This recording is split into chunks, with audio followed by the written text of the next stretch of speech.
Chapter 1 The Mice in Council. Once on a time the mice aspired through deeds to glitter, despising every cat of either sex. They would the lives of cook and mistress vex. What topic than a mouse's glory could be fitter? To hear it folk would strain their necks. A council should be called, whither must come no sitter whose tale was not of special length. Tales were not wrong, if as the body long. A mouse with well-developed tails a sound adviser, in all things wiser than nibblers of less stately kind. Here to extenuate, in honor let us mention, that to a man's attire and beard we give attention, when we are critics of his mind. 'Twas held by free consent and common feeling that none but long-tailed mice might tread the council-room. Thus, if in fight any had met her doom as to her tail, there could be no appealing.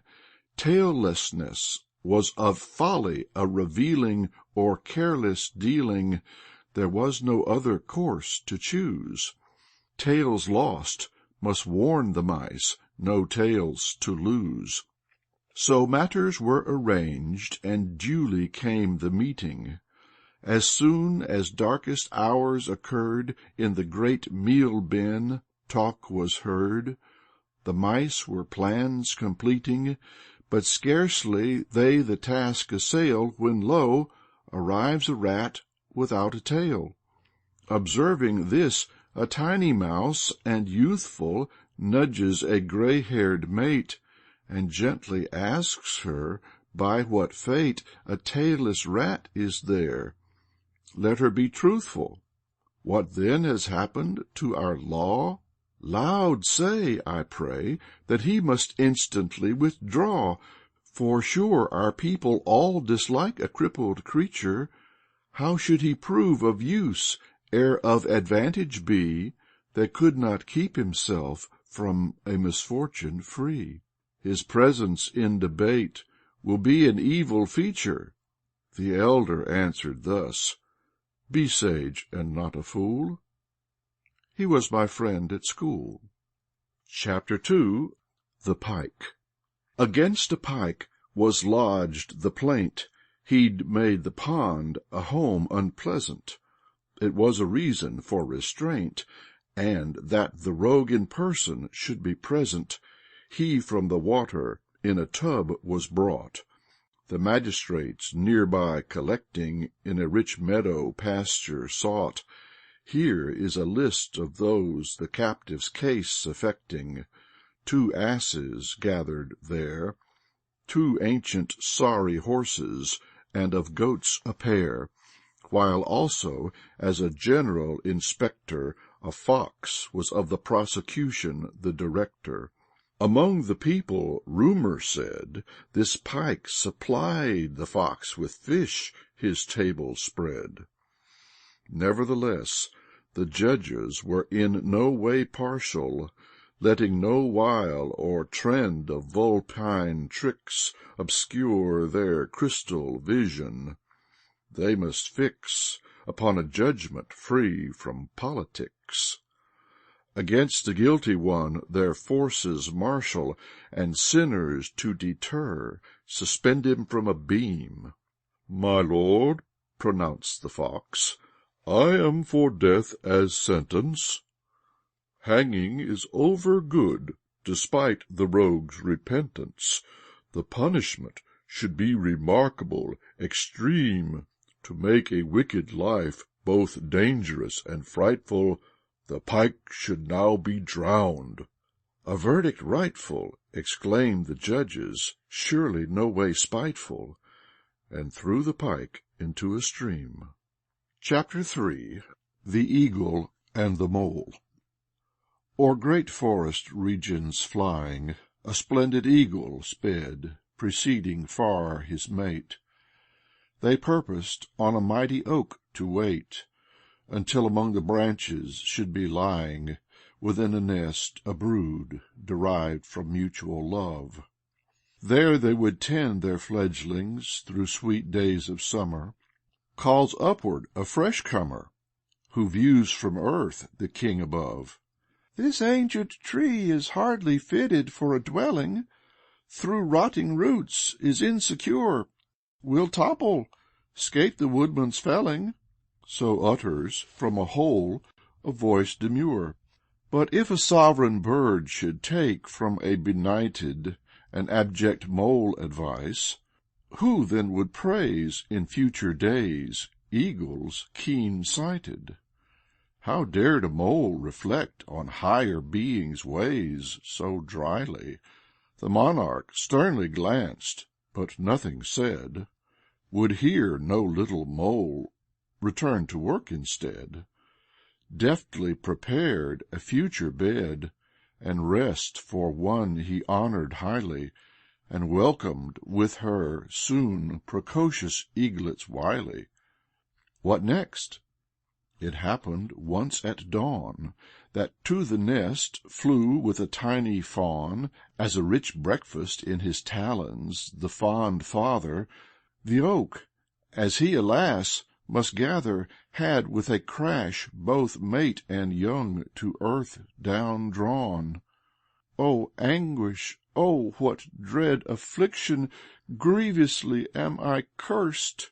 Fate for my pride has sent me punishment the worst, because I would not heed a wise and shrewd prediction.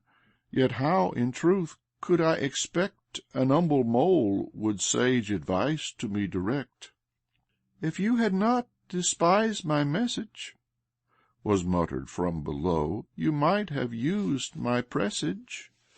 I dig my holes beneath the earth, learn much of life well nigh from birth. Of news concerning trees, for moles there's never dearth." Chapter 4. The Bear Among the Bees. In spring the beasts, perhaps with thoughts of nectar, appoint a surly bear of beehives their inspector. Such officer, alert to be, and true, bruins for honey, over eager of honesty, but meager. Yet brutes possess a curious point of view. The post, although enthralling, does not suit every one, and so, in fun, the bear assumes the calling, but harm is done. Since Bruin in his den the honeycombs collected, until the beasts, by rage affected, for law pronounced it an affair, ere long much nettled, the judges settled the wicked rogue should spend the winter in his lair. Many are here of justice lovers, yet none the stolen combs recovers.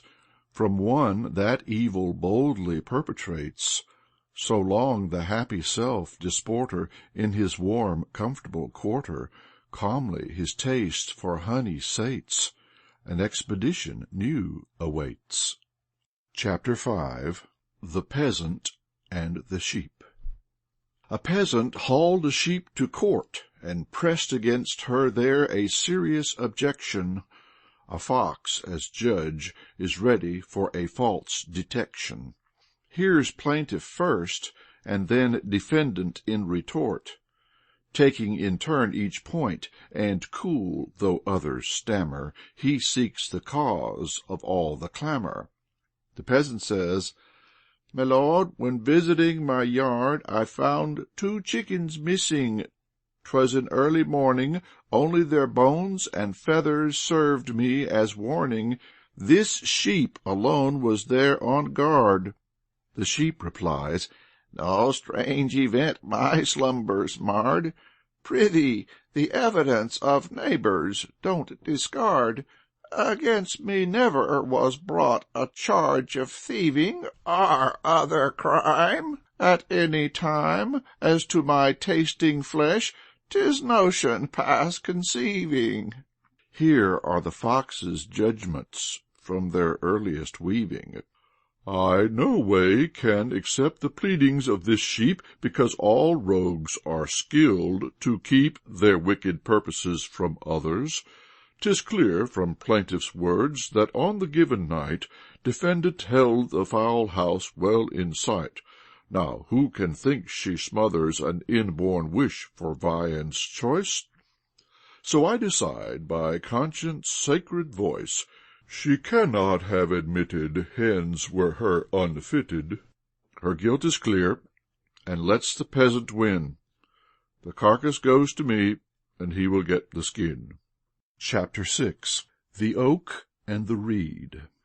Once a majestic oak said to a little reed, "Weakling, you surely are with nature disenchanted. To bear a tiny sparrow would your powers exceed.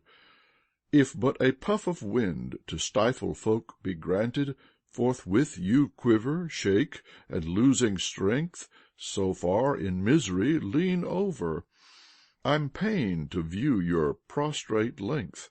I, like Caucasian heights, give mortals shade and cover, protect them fully from the sun's infuriate rays, can laugh at whirlwinds and the hurricane's displays. By my erectness men amaze, as if by vast inviolable might befriended. But as for you, your life is restlessness unended. Had you but grown in some fine neighborhood, famous for forest trees, enriched with oaken wonders, I would have guarded you, even when heaven thunders. But cruel nature set you near no wood, led you to troublous shores of blustrous dominions, which little care or reck concerning your opinions." "You are compassionate," the little reed replied, "but prithee do not grieve, I can my lot abide. For me no storms or whirlwinds matter, I yield, but neither break nor shatter. The tempests cause me little harm, perhaps they more yourself discomfort and alarm. 'Tis true that till this hour, unaltered in position, you have withstood the gale's ambition, survived its doughty blows, need never humbly bend. Well, let us wait the end." The reed has scarcely thus clear spoken, when from the far tempestuous north winds swept with rain and hail and noisy hurried forth. At first the haughty oak stood firm unbroken, but soon the gusts drove with redoubled force, and shrieked upwrenching in their course the lofty form which strove toward heaven dauntless hearted, while with its roots it touched the graves of shades departed. Chapter 7. The Gnat and the Shepherd. Relying on his dogs, a shepherd calmly slept, till spying him a serpent hither crept, from 'neath a bush with motion sure and steady, then brandishing its tongue, its fangs made ready. A gnat, adventurous, sly, scheming to outwit, sharply the sleeper bit, who woke in time, twin actions to commit. He slew the snake, as well the gnat, with force unfit, being dazed with sleep, as after a draught heady. In human life's strange circling eddy, should but a weakling dare, meaning however well, to ope to truth the eyes of persons stronger, his chastisement will certain be, and longer than here befell. Chapter 8. The Chest. When obstacles arrest our steps and courage test, oh then, without a good beginning, we've little chance of winning. Home from the maker's hands was brought a handsome chest, whose neatness exquisite and workmanship astounded, by its intrinsic charms observers all confounded.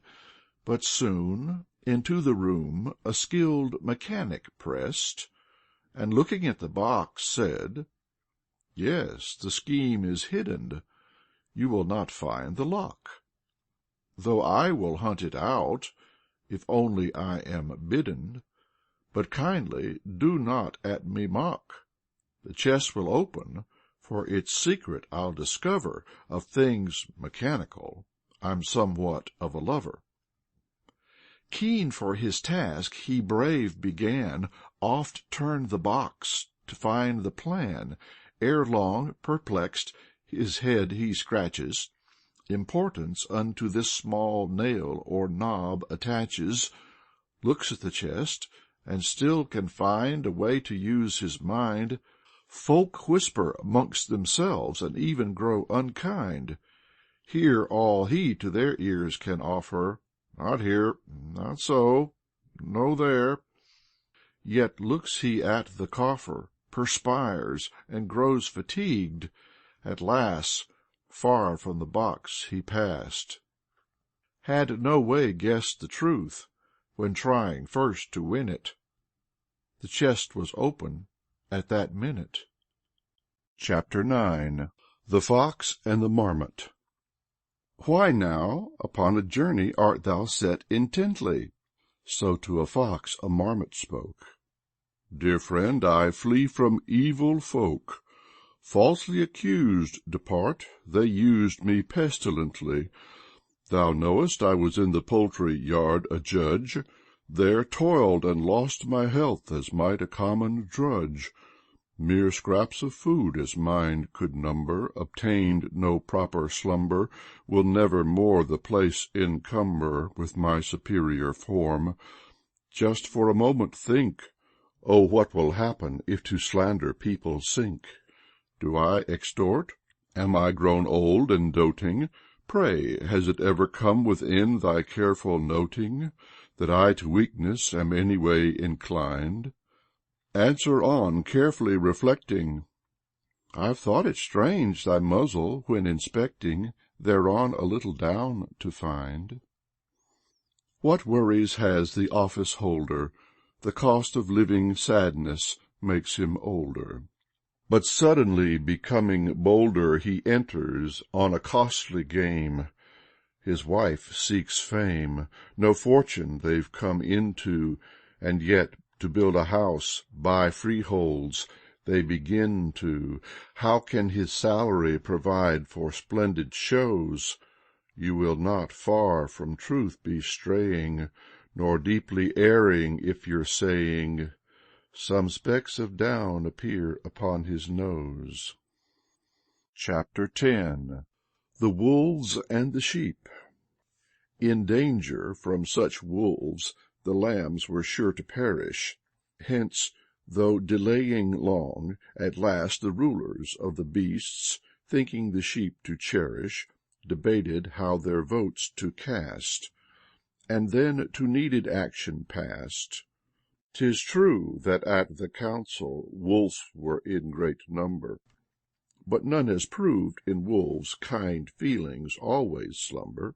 Here's the truth exact: wolves have been gazed at oft, that with a manner almost pensive display before their prey a nature soft.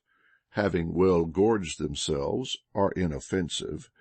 They therefore properly may on committees sit, as sheep should not to misery submit. So wolves have rights, at times may benefit. The conference is held in a deserted valley, whither the beasts to argue rally, with effort real construct a novel law, devoid of any seeming flaw. As soon as any wolf the flock shall worry, a sheep forthwith to him shall hurry, desist not, though she fear him much, but lightly on the paw him touch, and lead him to a wood, where one of several judges, well settling each complaint, in every righteous cause, nor time nor labor grudges. I've noted since, I've grown with all acquaint, that though the sheep should let no wolf annoy them, yet that whoever's right in a dispute, the savage wolves, fast speeding in pursuit, of sheep destroy them. End of chapters 1 to 10.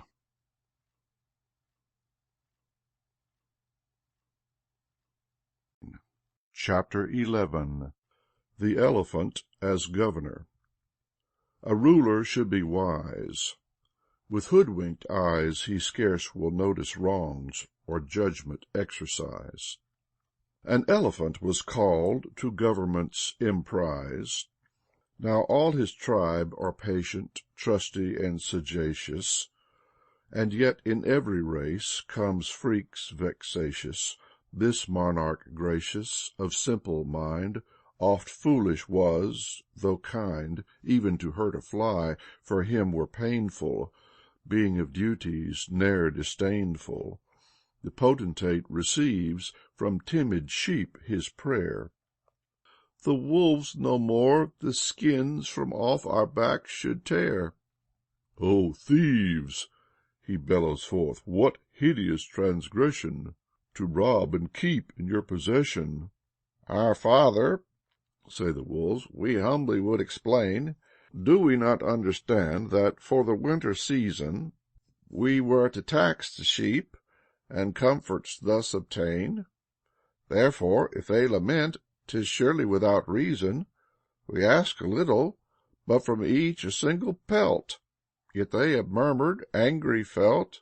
Justice, replies the ruler, is a jewel. I cannot suffer you in aught to do a wrong. More than a skin from each were cruel. One only may to you belong. Chapter 12. The Man and His Shadow. A certain joker wished his shadow to embrace. He darted out, it flew. He added to his pace, it yet advanced, so he began to race. The shadow quicker sped, however fast he scurried, as if a ghost it 'scaped attack. Then my original went swiftly back. He looked around, already after him it hurried. Ladies, I many times have heard.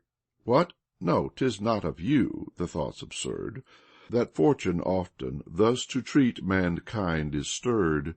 Here's one who wastes his time and labor, trying with all his might her favors to obtain. Another uses her as if he were insane. To him she's truer than is any loving neighbor. Chapter 13. The Eagle and the Bee. Seeing a little bee at work among the flowers, an eagle ceased his flight, contemptuously to mutter, Poor thing, you sadly waste your powers, that skilled and wise so tirelessly can flutter thousands in summer like you in a common home, model with care the honeycomb, but who allots to each her merit? The taste is strange that you inherit, to labor throughout life, and have but what in view? To die obscure, with all who trifling ends pursue. Weak might, you little me resemble, when on a wondrous course I feel my pinions tremble. Lone, or where mates 'neath clouds assemble, I everywhere awaken fear. I, and the terror reaches even feathered creatures. Two shepherds must be wakeful, if flocks I'm near. Such time the fleetest hinds on plains will not appear. Catching a glimpse of me, wear troubled features. The bee replies, To thee high honor now and praise. Zeus lavishes on thee his gifts with hand unsparing.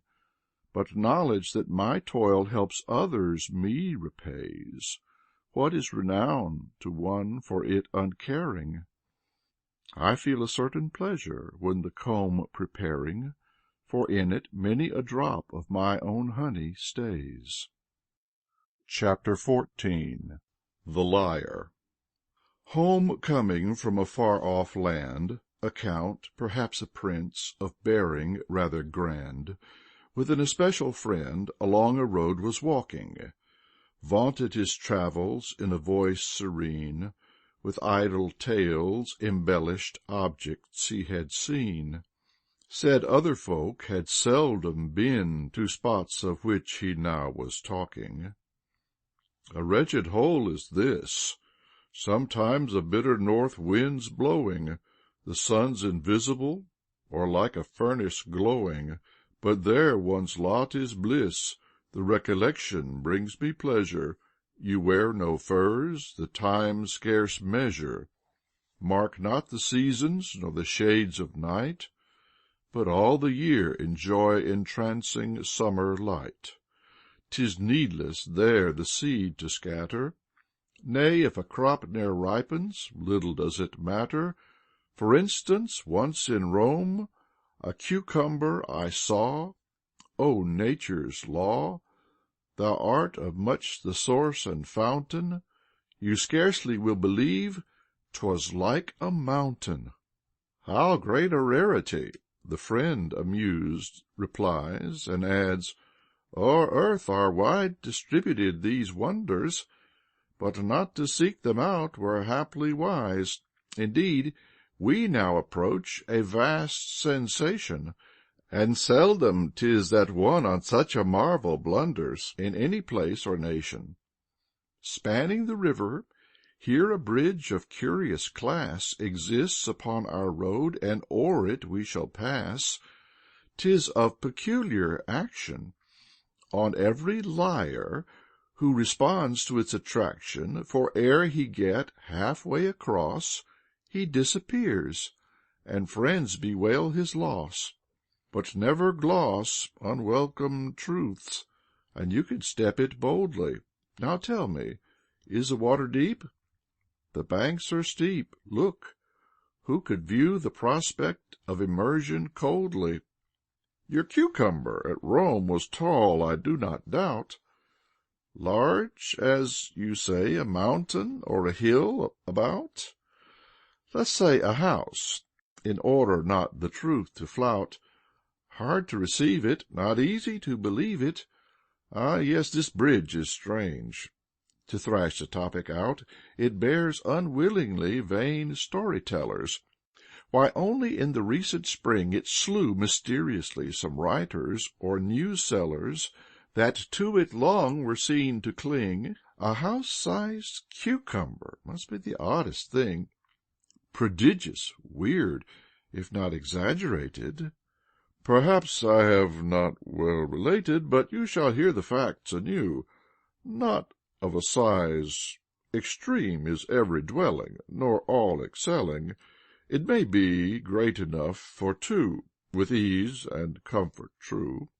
But surely, as should be repeated, your cucumber was monstrous if it grew till folk within it could be seated. Our bridge is, well, of such a kind that liars taking on it 7 steps it finds alarming very. You say the cucumber was higher— One moment, friend, here interrupts the liar.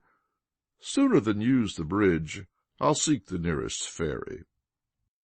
Chapter 15 The Pond and the River. Why is it, to a river said a neighboring pond, forgive me, pray, for prying, you are of exercise so fond? O sister, can it be you of fatigue are dying? Looking afar, I always see on you deep-laden vessels come in view.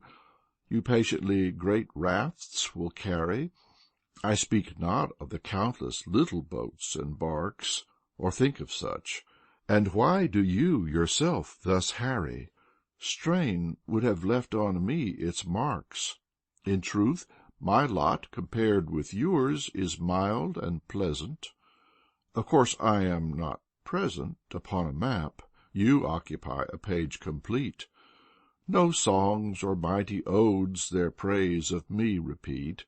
But that is scarce a matter vital. To balance it, I vaunt my soft and reedy banks, as maids for gentleness give thanks. To quiet rapture I've a title. Not only as to ships and pleasure trips have I in no respect to worry. I cannot even guess the weight of any raft. Myself I need not flurry if on me falls a leaf, that frail and tiny craft, when a light gale upspringing toward me one shall waft. Could anything repay for loss of days so careless?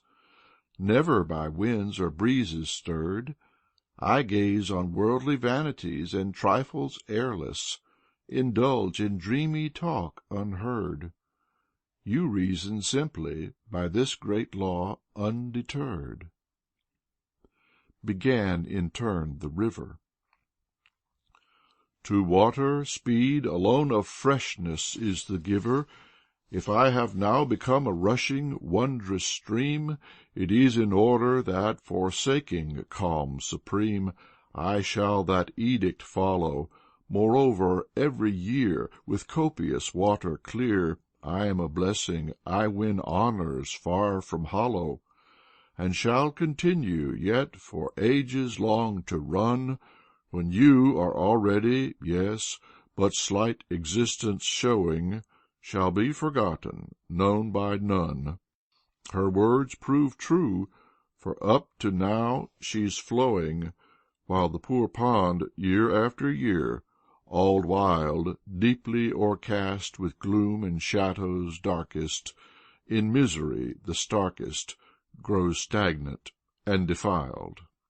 Art, skill, and talent surely from the world will vanish, weakening every day, if sloth exert its sway.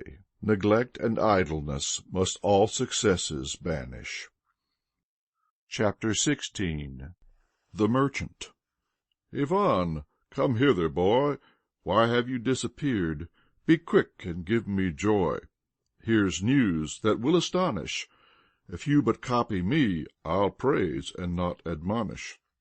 A merchant summoned thus his nephew to attend. You know the Polish cloth, that roll, the end, we've had a while in stock. A secret I'll confide. 'Twas damp and rotten, small in value, growing old. That more than doubtful piece, as English goods, I've sold. 'Tis true, within an hour I've taken for it 50, and a fool's want supplied. Uncle, indeed you have, the nephew dryly cried. Some one has foolish been, 'tis not to be denied. But look, that note is false. Your customer was thrifty. So he was cheated that would cheat, nor is it strange. For view man's earthly range, nothing unglanced at leaving, you'll find that everyone is crafty, politic, and somehow for his own advantage quick. One will his neighbor slyly trick, another's apt at bold deceiving. Chapter 17. The Nightingales. When spring smiled down the vales, a man beneath an oak entrapped some nightingales, which being put in cages soon began to quaver. Poor things, at liberty their efforts had been braver.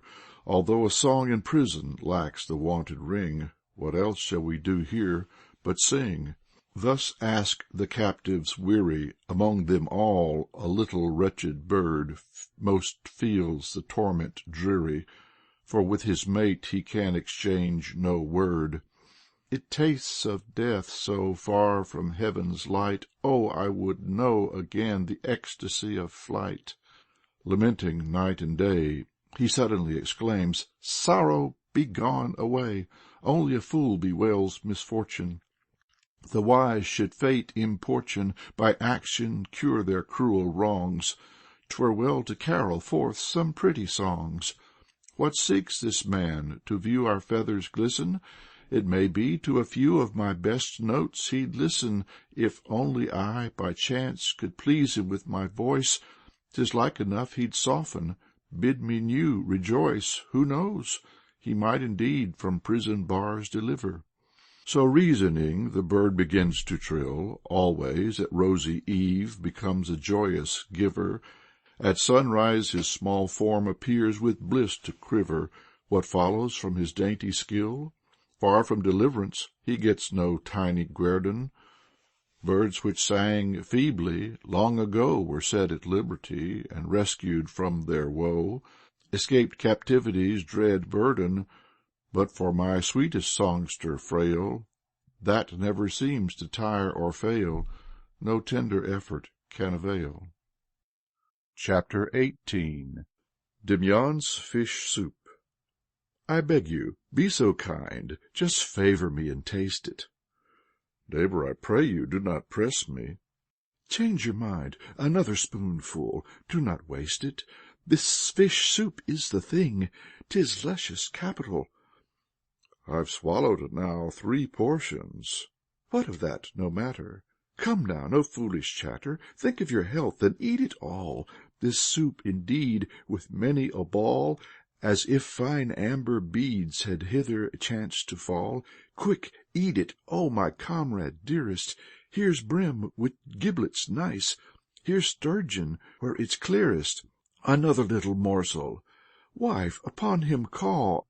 Warm-hearted friend Demyan thus urges Foka keenly, allows him never respite, smiles serenely.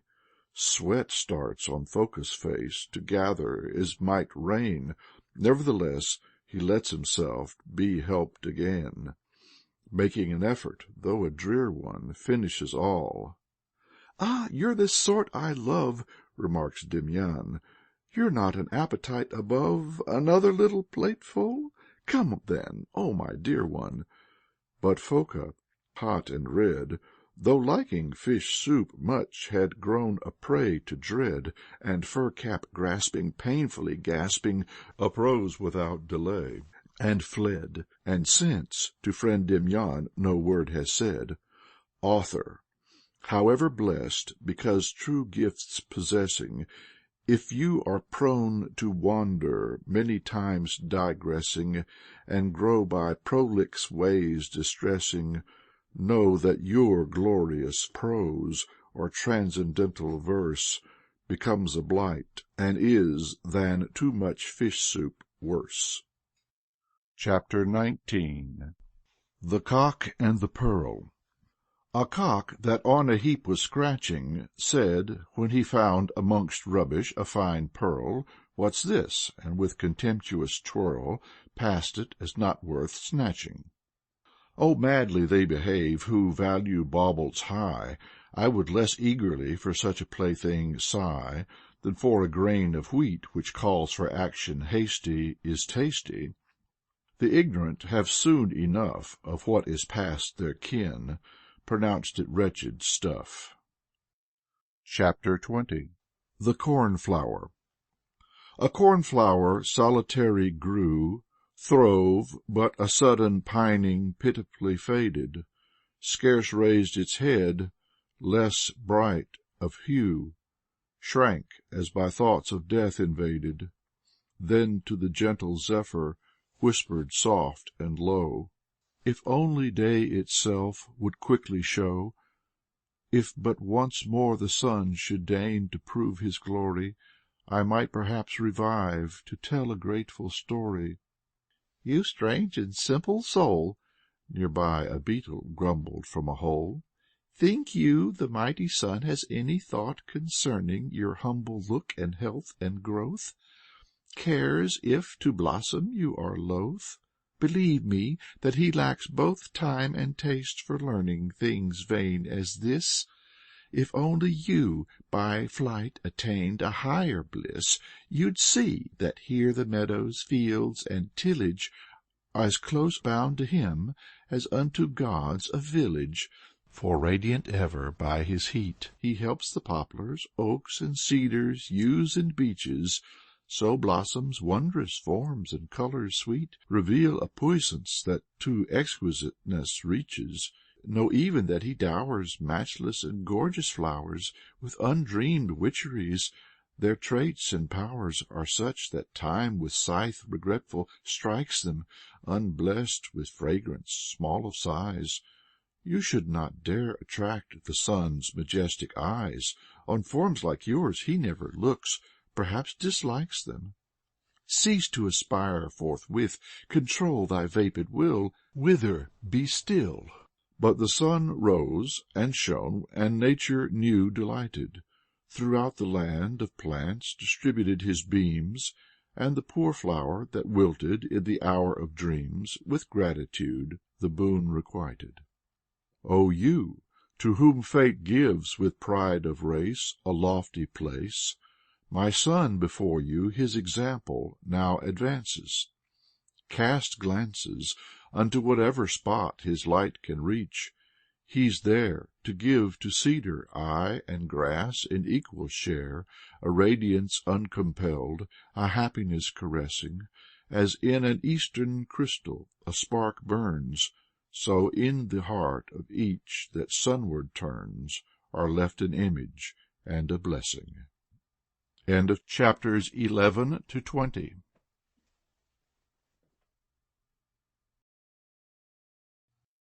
Chapter 21. The Fly and the Bee. In spring, along a waving stalk, a fly, ascending, sees, set high above her on a flower, a bee, ensconced as in a bower, and haughtily remarks, "A busy state is yours, that all the day, from morn to eve, dull work endures. Called to vexatious toil, I might indeed have fainted, leading toward labor coy, in paradise, a life of joy. I am with such a care acquainted, as flying amongst the guests at balls, where gracefully I publish how my sole connections are in the town's superior sections. But you should know what glorious feasting to me falls at any rout or birthday party, whither I surely come the first, and eat off dainty porcelain. Next I quench my thirst, sipping choice wines from crystal, so that I feel hearty before the other guests. I sate my needs, with me to try the sweets it rests.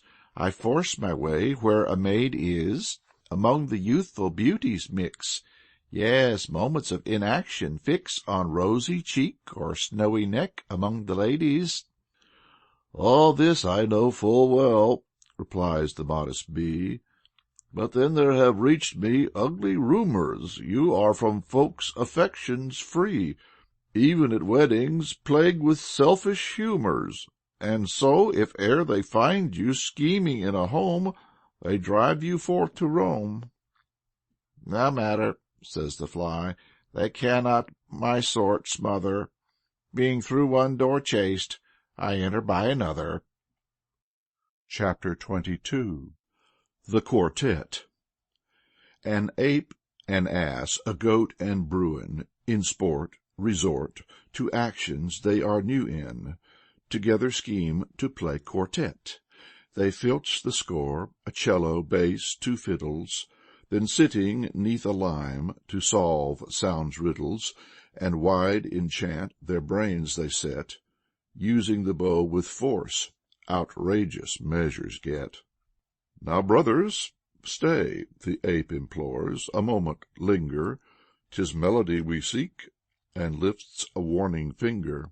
"Here, Bruin, opposite the tenor, bring your bass. I'll, as first scraper, sit before the second. Our efforts so will come with better grace. On woods and hills applause I've reckoned." They moved, and the quartet began, but scarcely favorably ran. "A minute, please, I found a plan," brays out the ass. "'Twere more for us befitting in a line sitting." Obeying, they resumed with order in a row, but tuneful strains harmonious did not flow. Came quarrels and disunion, then as ever, but never agreed they where to stay.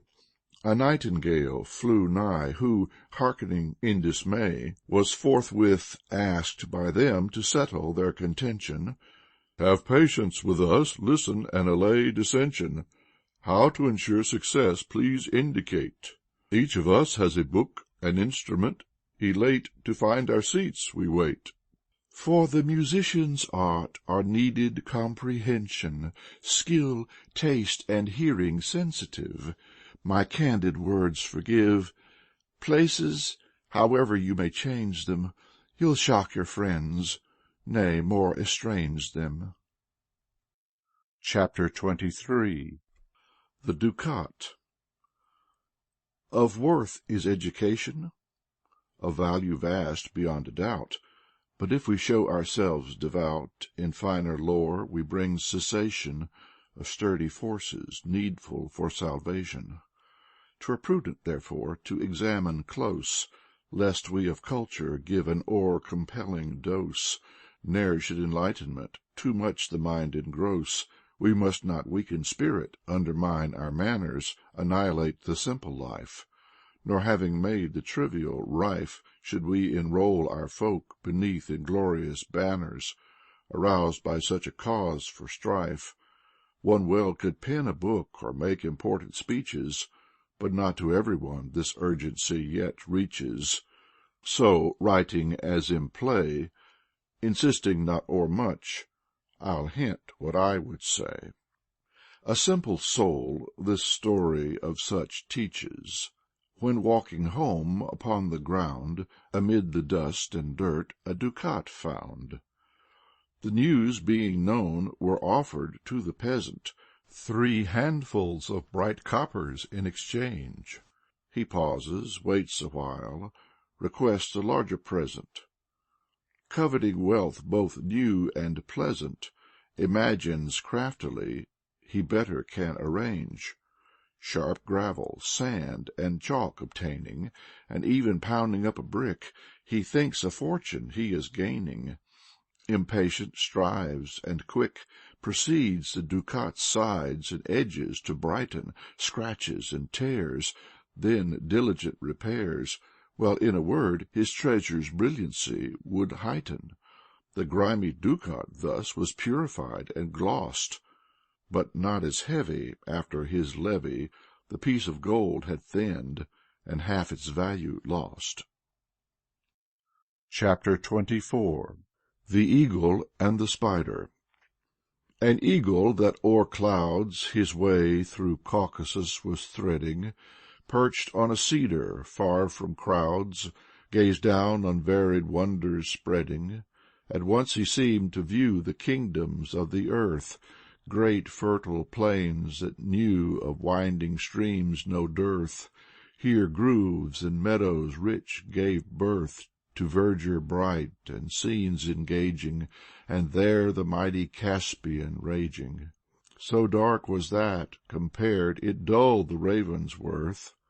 I praise thee, Zeus, that thou, when great events ordaining, decided so to stablish me in vastness reigning, that here I lightly move, monarch of the world. He ceased. A small voice him saluted. As well my eyes perceive the beauties here unfurled. I have in flight your sway disputed. You are a boaster rare. To me it seems that I, a spider, have your claims refuted. Lower I am than you, O comrade, in my dreams. The eagle looked, a spider had done much. From a near branch around him a web spun, on a small twig was stirring. Already of the sky the eagle's view was blurring. How camest thou to this glorious height? Thus asked the eagle. Fright ere long possesses all that are in flying boldest, precludes the vantage that thou holdest. Wingless, a weakling, really didst thou upward crawl? Nay, I should never have so decided. Then who thee safely hither guided? I to yourself my life confided. E'en from below I grasped your tail and did not fall, but I can here continue, quite at ease without you, and though it does not enter my designs to flout you, I know that A gust, from where's no consequence, to an abyss blew down the spider thence. How think you, sirs? In truth I do not tremble, saying that such as give nor thought nor toil, but to grow rich and round a great man coil. In certain traits the spider close resemble. They puff out well the chest, and look as if endowed with a surpassing vigor. It only needs the wind's unrest, and lo, they cut a wretched figure. Chapter 25 The Peasant and the Robber.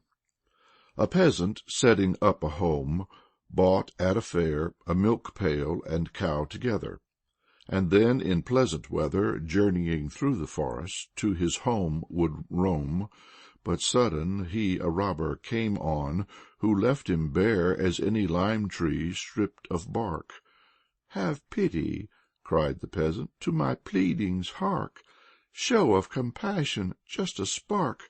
For more than a whole year I've centred my every aim on this handsome cow. The wish has filled my soul." "'Tis well, you shall my deeds control," thus spoke the thief, "ne'er mercy stifle. I do not lack a pail with which to milk your cow, so will allow that you shall have the wished-for trifle." Chapter 26. The Lion and the Panther. A lion in past days chanced on an agile panther, and in frequent frays the ownership of sundry woods and dens disputed. Actions at law with beasts are not the usual mode, animals strong and fierce being so constituted that they observe a simple code, always the weaker bear the load. Howe'er, in order not eternally to bicker, letting their wrath out flicker, they thought than strife a legal settlement were quicker. Into their minds it came to cease their conflicts rude, and with the brawl's suspension to offer terms, eternal peace conclude, till the next tension. "Let us appoint for each a secretary, glib of speech," suggests the panther to the lion. "His fine mettle our feud will settle. With such a purpose sound I will engage a cat, a creature no way puissant, save to kill a rat. Do you appoint an ass, who is a being noted, and, by the by, excuse the thought, he'll surely prove to you enormously devoted. Believe me as a friend, your counsel are as naught. In sapience grave beside his muzzle, we can rest certain that my cat and he will solve the hardest puzzle." The lion soon in all concurred, as splendid, but liking not the ass, a fox to him preferred. In this particular the scheme amended, remarking to himself, showing he something new, "'Tis well your enemy's suggestions to eschew." Chapter 27. The Wolf in the Kennel. At night a wolf with thoughts on sheep-folds centered a kennel entered, and swift aroused the angry pack, that scenting near at hand the gray and horrid bully, barked 'gainst each other struggled, felt the insult fully, the huntsman crying, "Lads, we're on his track," prepared to meet the strange attack. Forthwith the kennel scene grows hellish. Men up with cudgels run, or load a gun. "A light there! Bring a light!" 'Tis quickly done. The wolf retreats. The prospect does not relish, but grinds his teeth and sits with bristling hair pressed in a corner, while his eyes with fury glare. Perceiving that no lambs the scene embellish, and that he has indeed at last to settle for his thieving past, he opens, all aghast, negotiations. Thus craftily begins: "My friend, why raise this din? I'm of your kith and kin. Peace is my wish to-day. I love not altercations. Let us forget the past, and I'll observe this rule: not only toward your flocks will my ardor cool, but for their benefit I other wolves shall school. An oath as wolf I promise and am willing. Always, O neighbor, patient list." But says the huntsman with raised fist, "Fellow, I'm grayer than you wist. In wolfish matters I a serious part am filling, and therefore 'tis my custom, in no respect with strolling wolves to play, except to take their skins away. and instantly his dogs the visitor are killing. Chapter 28. Apelles and the Young Ass. Apelles, the great artist, saw an ass-colt, asked him on a visit. "Am I an honored guest? Why is it?" the ass demanded. Nigh some beast would draw, and say, "Apelles often, in a hurry, myself will worry, aye, plague and torture me to serve some flattering end. I'm sure he likes my look, dear friend, and sketches me as Pegasus the noted." "Oh, no," Apelles said, who happened to stand near, "I wish to find a model long of ear, for Midas, whom the gods to be an ass promoted, favor me with a call. I shall be very glad. Though I have countless donkeys' ears at times inspected, I ne'er, even among the old and sad, and full grown, good or bad, discerned ears as large as yours. Therefore I you selected." Chapter 29. The Miser. A goblin of the house, guarding a golden store, was by the demon chief called from beneath the floor, and sent in far-off lands to wander.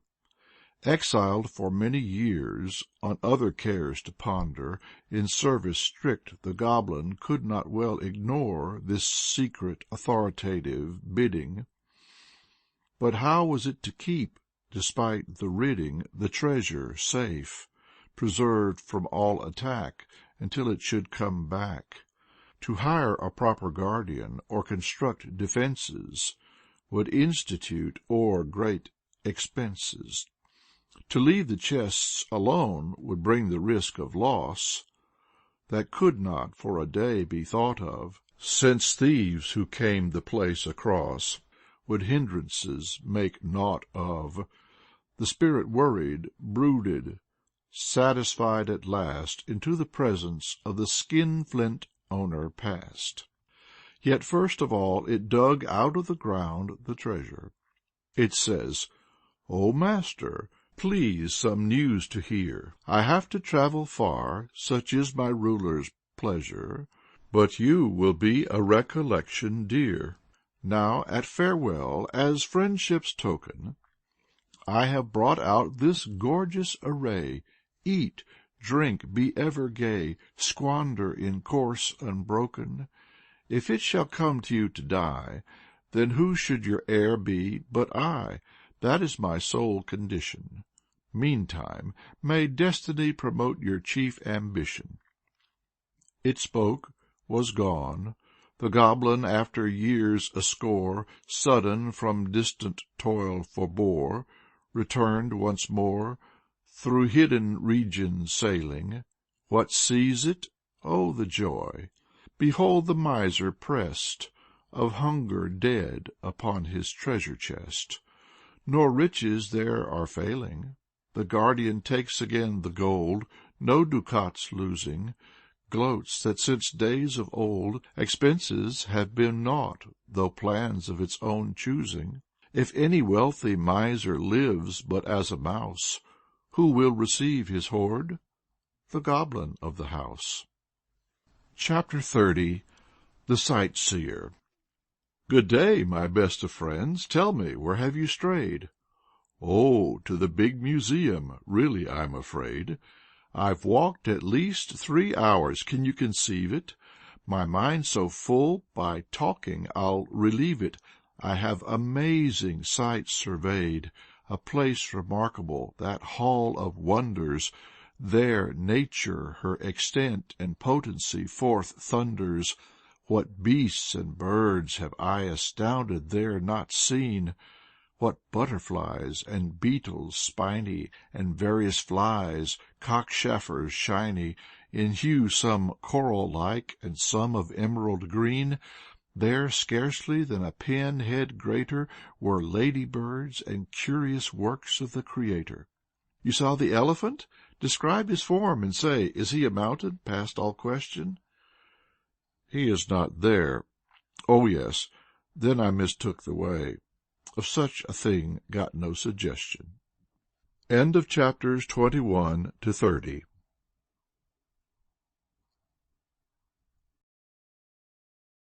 Is in the public domain. Recording by Kevin Davidson. Chapter 31. The Mirror and the Monkey. A monkey, having viewed her portrait in a glass, turned to a bear by whom she wished to pass, touching him lightly said, "What hideous ass can that be, my dear fellow?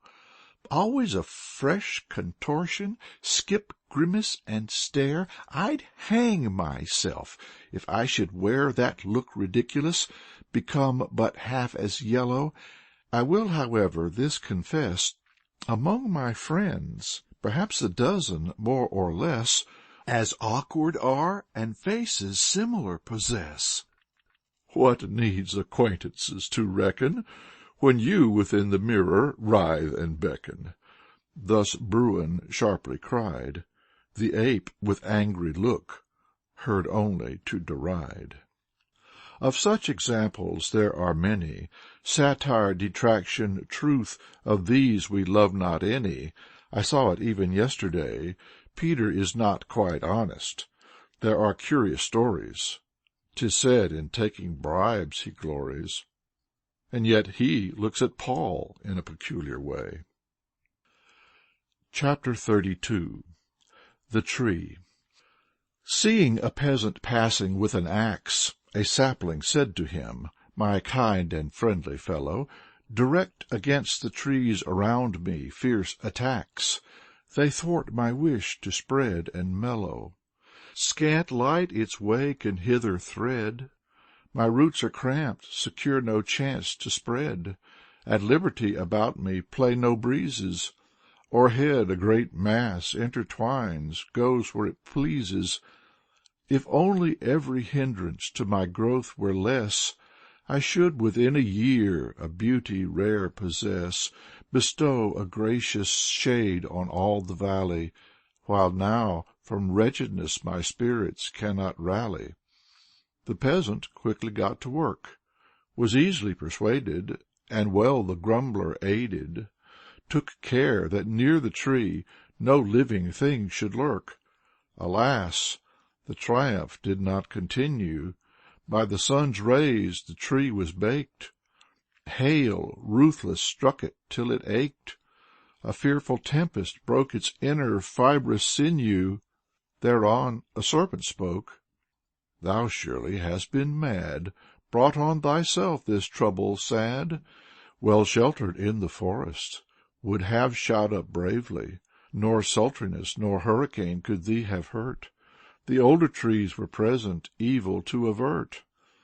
Then if at a later date, inscrutably and gravely, destiny thought to strike them down, all at the proper time, thou mightst have earned a crown, as an example rare of vigor, living to boast of strife wherein thou whelps did figure, overcoming many storms, have won a sure renown. Chapter 33. The Brook. A shepherd once approached a brook in piteous grief, complaining sorely that a cruel swollen river had filched his lamb, a pretty giver of simple comfort, joy too brief. The brook first heard, then said with exclamation bitter, "O stream insatiable!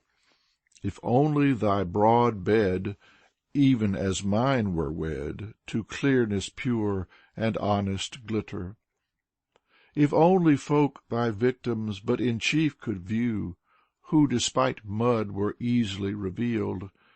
In thy position I ashamed my strength would yield, had into corners shrunk and my deep shame concealed. If waters poured my channels through, swiftly as now they leave thy pasture spreading, and they thy lovely banks are threading, I would have done no creature harm, nor caused through noxious floods man's terrible alarm, would have set angrily no bush nor flower in motion, but earning gratitude from every neighboring farm, had left the prosperous fields to breathe a peaceful calm.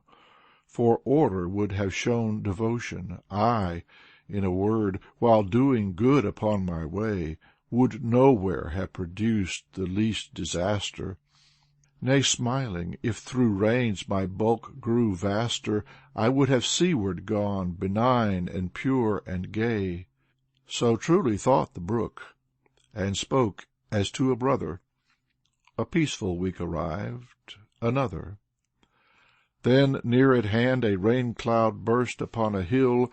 In torrents the brook with watery wealth could nigh a river fill, and showing rage held lately in abhorrence, has quickly forced its banks to know its muddy will.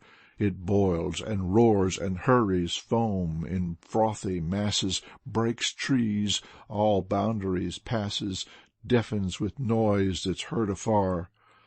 Thus the same shepherd sad, for whom it wordy war reproachfully had preached, arrived at desolation, with his whole flock met devastation. His home, and all that was there forever, were o'erthrown. How many brooks develop only kindness, to evil lures exhibit blindness, because they force and volume never yet have known. Chapter 34. The Kite.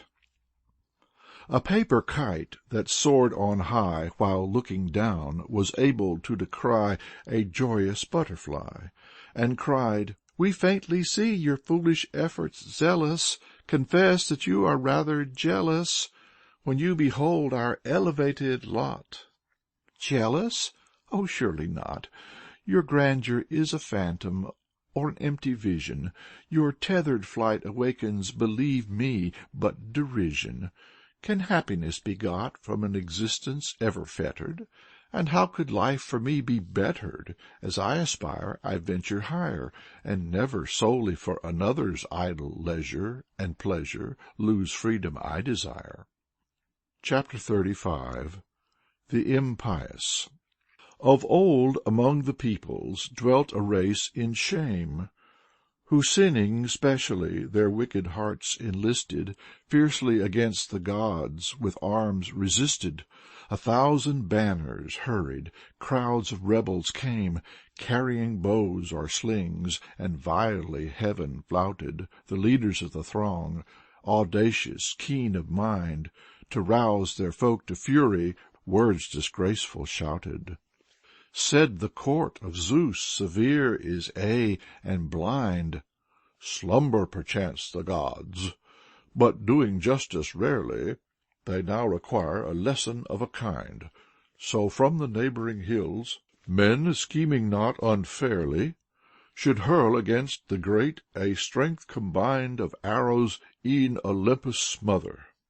Dreading such portent strange, gods spoke with one another.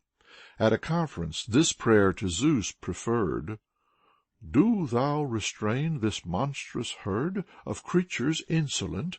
Forthwith to action stirred, convince the anarchists rudely by peals of thunder, or marvel make them wonder, or by an inundation vast, or an o'erwhelming shower of stones upon them cast.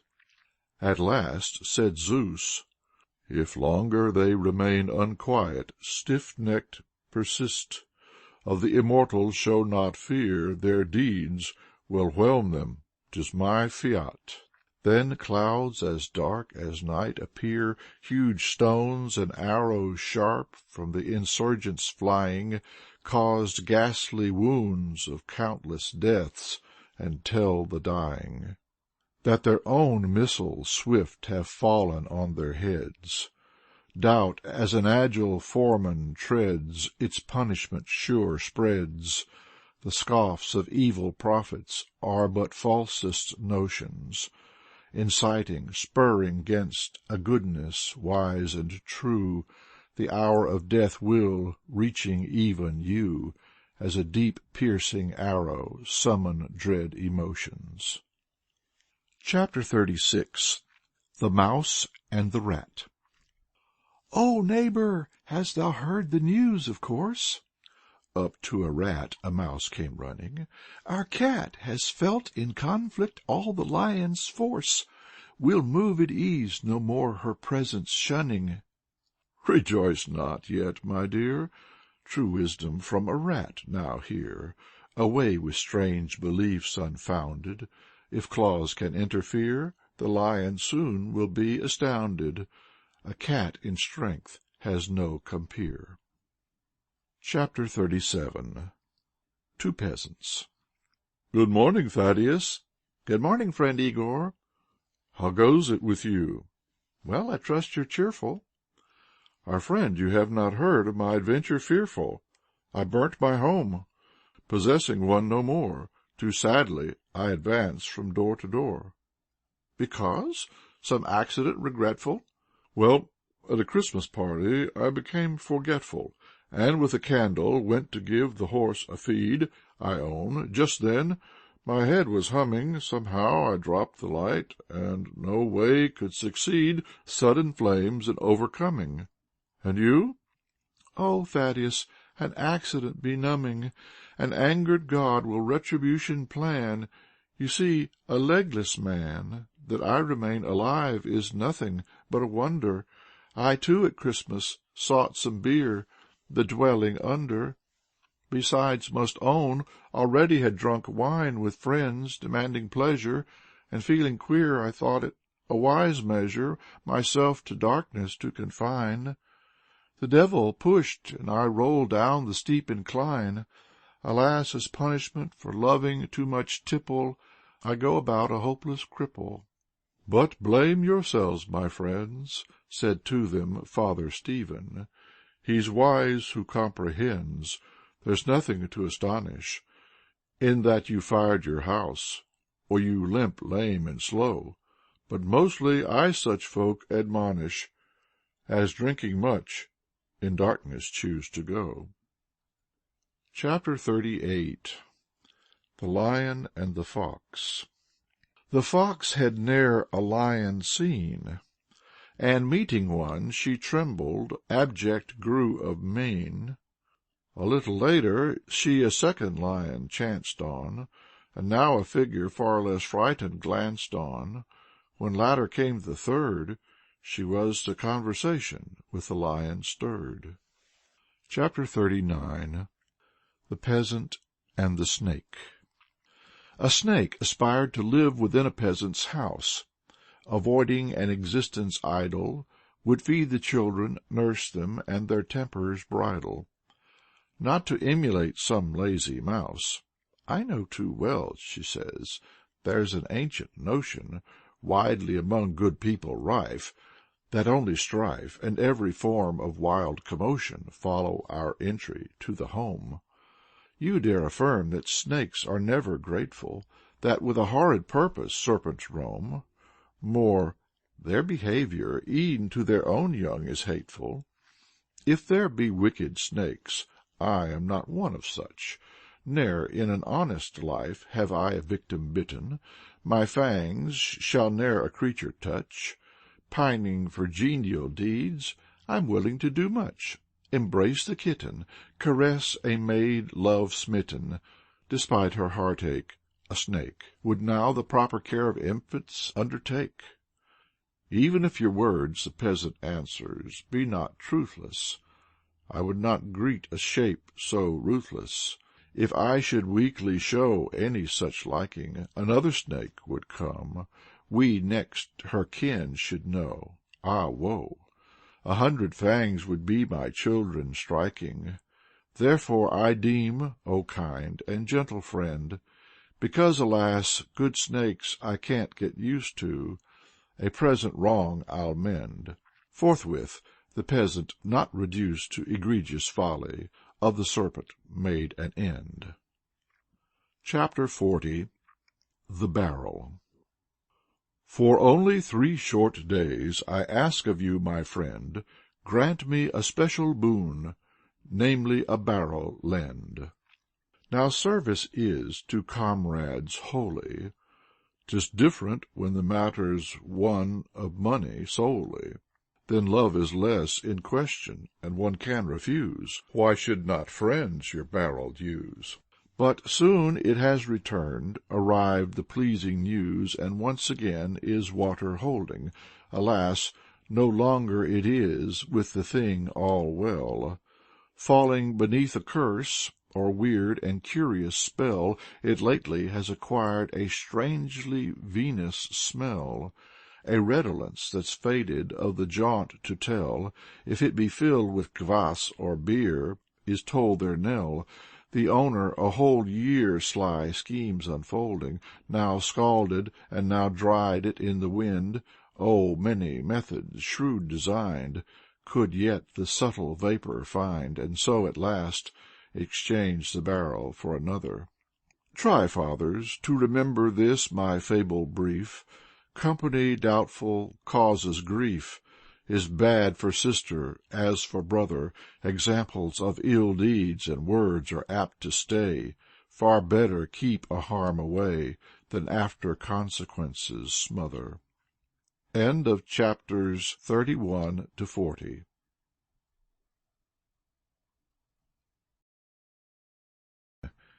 Recording by Kevin Davidson. Chapter 41. The Fox. A fox, ere night had changed to morning, drank at an ice-hole in a time of cruel frost. But since he carelessly was due attention scorning, the bushy tail, which formed his chief and proud adorning, became with freedom lost, to the ice fixed. The fox might well have prevented, with little force had cured his grief. Destroying a few hairs, he would have grown contented, and snatched, in brief, a true and wise relief. Alas, he could not act, nothing would him embolden to maim a tail so soft and golden. Was it not well to wait? Neighbors were sleeping fast, and it appeared to him the ice would scarcely last. 'Twould melt, and soon his tail surrender. He stayed, and while the chance of liberty grew slender, up rose the sun with splendor. Then peasants early moved, whose voices loud were heard. So the poor fox, by terror stirred, confused sprang vainly hither, or but to lose himself as desperately thither. Luckily came a wolf. "Dear, kind, good, honest friend," the fox implored, "oh, save me from a hideous end." The wolf his way arrests, the difficulty sagely breasts, with action that could scarcely fail, gnaws off the sure imprisoned tail. Whereat the luckless victim gratitude pretended, bereft of all his pride, his homeward journey wended. Chapter 42. The Sheep and the Dogs. In order that a flock of sheep, despite ferocious wolves, may well and safely slumber, the farmer's dogs are multiplied in number. What then? So great a pack he wills to keep, that, though the flock, in truth, will ne'er through wolves diminish, the guardians fall in straits for food, have soon their teeth in blood imbrued, though snatching oft a ewe, become both wild and thinnish. Next, in a lonely field, with many a victim strewed, the dogs the last one finish. Chapter 43. The Geese. Armed with his stick, a peasant was driving geese to market in the town, but sad to say, the rustic clown persuaded oft the flock in manner far from pleasant, his mind being turned to profit on a lofty scale, and sometimes in financial matters greed to the winds consideration scatters. Yet would I not this man assail, although the geese, regarding him with angry passion, and having met by chance a passer-by, forth hissed their thought in candid fashion. "Were geese unhappier e'er seen by any eye, this fellow leaves us never quiet, conveys to us as unto common things his fiat, churlishly thinks that little is our due, but he should show himself respectful.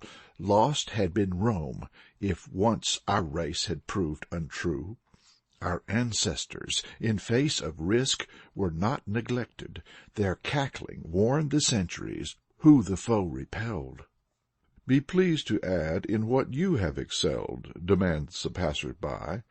"Our ancestors, that meagre story is yet reported, but to know I'm eager if you yourselves have well behaved." "Our ancestors the city saved." "No doubt, but what have you yourselves effected?" "We? Nothing yet." "Then nothing yet to you is owed. Your ancestors were properly respected. Rome due devotion to them showed, but you will roast, however well connected." Chapter 44. The Peasants and the River.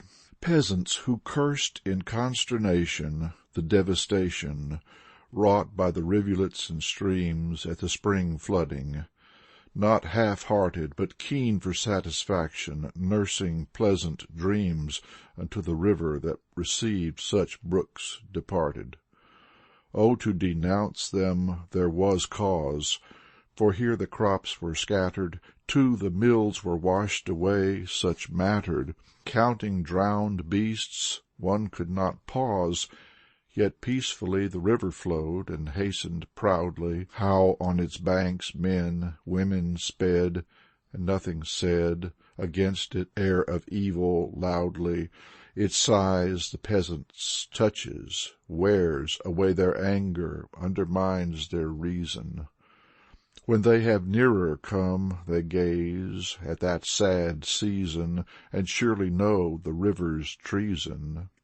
Shamefully half their goods away it bears, yet never troubling it with their affairs. The simple peasants watched its course with silent glances, then at each other gave a look, their heads slow shook, and the road took. Homewards they deemed, mid life's mischances, to struggle against oppressors is but useless toil, if base superiors are sharers in the spoil.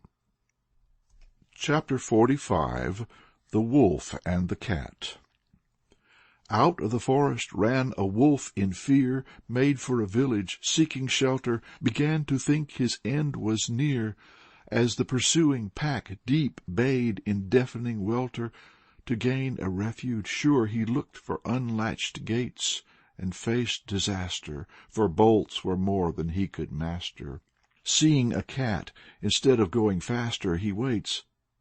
"O Puss, upon the fence," he calls, "say whom thou findest of all the peasants here the kindest, who will protect me from the anger of my foes.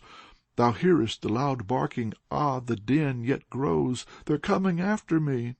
"Better to Stephen hurry, he is a first-rate fellow," ill at ease Tom cries. "I took his sheep. I love all woolly things and furry."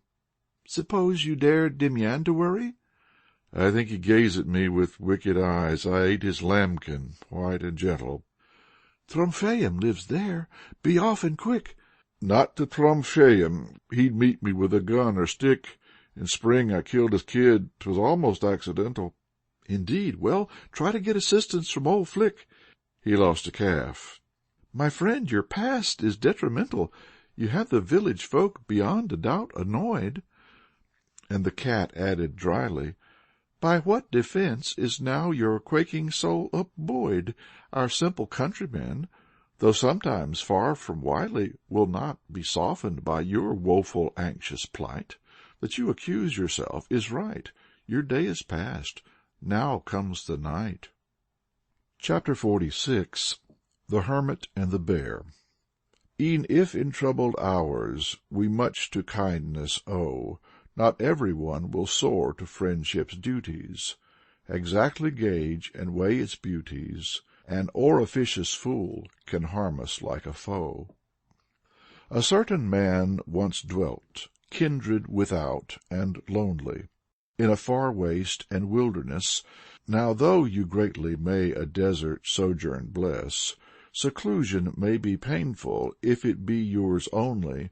'Tis comforting for folks their joys and griefs to share. Yes, but the meadows wild, the forest's gloom impressive, the little streams and hills, new tints and forms successive, now surely such as these are fair. Nay, all is dull without some intercourse expressive. The hermit then, being bored, his isolated irksome days abhorred, would pierce the thickets dense, and jostle 'gainst a neighbor, some one's acquaintance early make, yet, save a wolf or a snake, whom should he join with all his labor? In simple truth, ere long he faces a great bear, and bowing low, without a second losing, surveys the fellow with a genial stare. As were the meeting one of his own choosing, the bear extends his paw, and both with interchange of words grow kindly, are drawn to one another blindly, for further mutual happiness arrange. But as to how they shaped their private conversation, with tales, embellishment, or sundry jests, springing from humorous behests, concerning that I'm quite unknowing. The man is hardly talkative, the bear without a word can live, is pleased when useful qualities he's showing, and yet, whate'er may hap, the hermit's wondrous glad, a pleasant fellowship he has had. He dwells with Bruin much, else falls to prey a sickness, follows on short excursions with sufficient quickness. Once when the heat had stilled each bird, unto our friends to roam in woodlands it occurred, by love of hills and valleys stirred. Now than a shaggy bear's the human's frame is weaker. The hermit grew for rest a seeker much sooner than his friend. In vain he tried his pace to mend, observing which the bear pronounced a word judicious. "Lie down, little brother, rest. Among the pine trees will be best, and I will guard thee from all enemies malicious." The hermit laid him down, and gave a yawn, had soon from earth withdrawn, but Bruin stayed on watch, and fanned with motion active the features to a fly attractive, about the nose it played, there stayed or sought the cheek, until he drove it off to settle again upon the nose. It ere such spots unfortunately chose, at last the bear, to show his honest mettle, up in his paws a weighty cobble caught, then slowly crouching down and silent forward bending, remarked, "You nuisance, I to you must be attending. 'Tis time for me this insect further to be sending." And, using all his strength, the fly a lesson taught. After the mighty blow, his skull being sadly shattered, the hermit did not move, and nothing to him mattered. Chapter 47. The Eagle and the Fowls. Once on a glorious day, to fill his soul with wonders, an eagle, proudly soaring high, flew swiftly by the realms whence issue thunders. Quitting at last the clouds, he, not unmoved by scorn, alighted haply on a kiln for drying corn. 'Tis true the humble perch was all for him unsuited, the eagle yet might have a special taste, or it is possible there he himself low placed, because at hand was nothing grand, severe, or chaste, no rock or oaken bough quite undisputed. I scarcely guess his reason, merely certain know, it is not long ere lo, he to a second kiln elects to go. Observing this, forthwith a hen, small crested, is drawn her gossip dear to ask, "Why does this bird in honor bask? Not for his powers of flight, as now by us attested. Really, I only have to try, in order with success from kiln to fly. How come it that we humbler birds are driven to rank proud eagles far ourselves above? They fly as low as we do, and perch as we do, love. And e'en might know a simple dove, they've no more eyes or legs than unto us are given." The kingbird answers soon, by such dull words annoyed.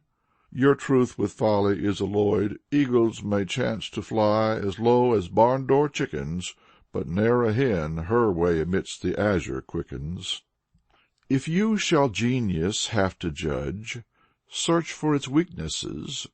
You will not labor vainly. Note, too, its excellencies, and discuss them sanely. Despise not merit, nor to understand it grudge. Chapter 48. The Aged Lion.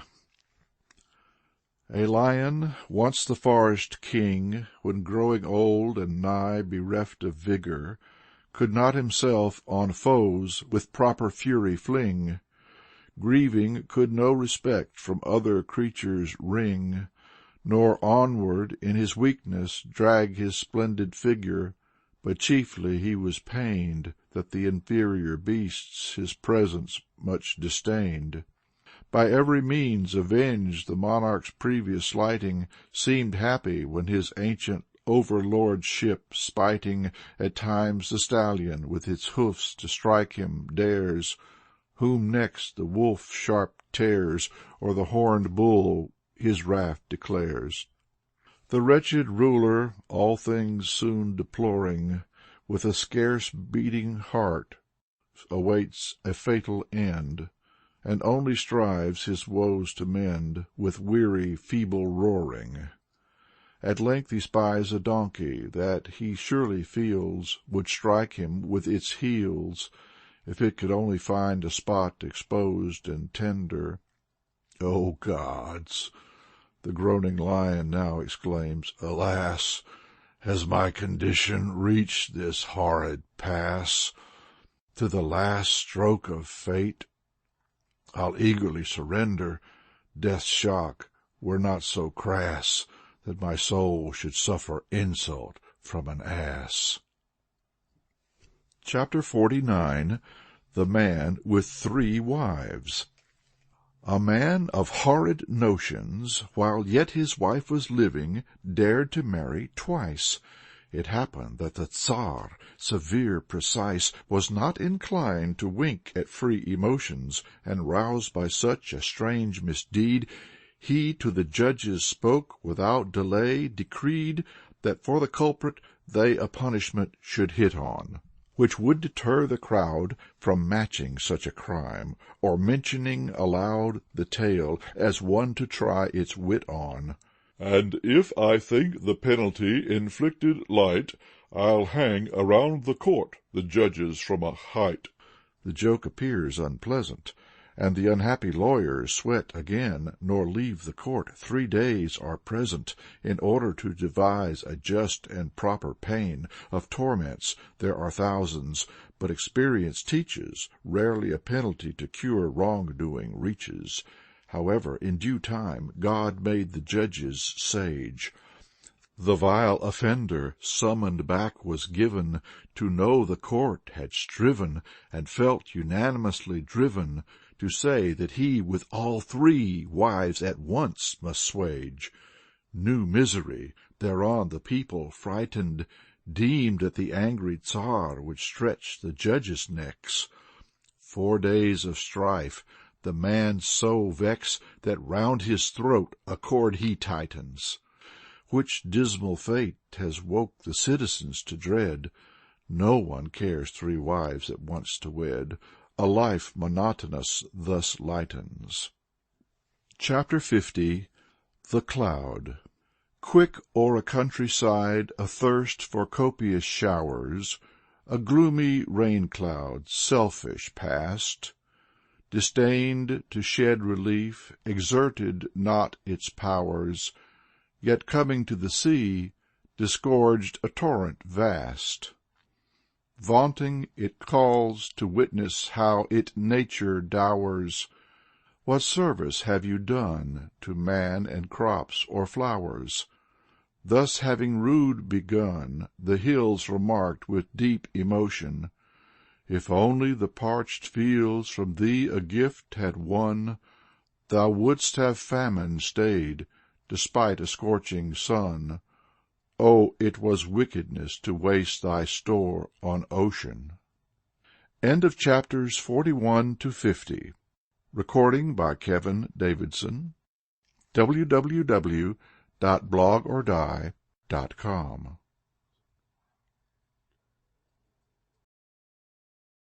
Domain.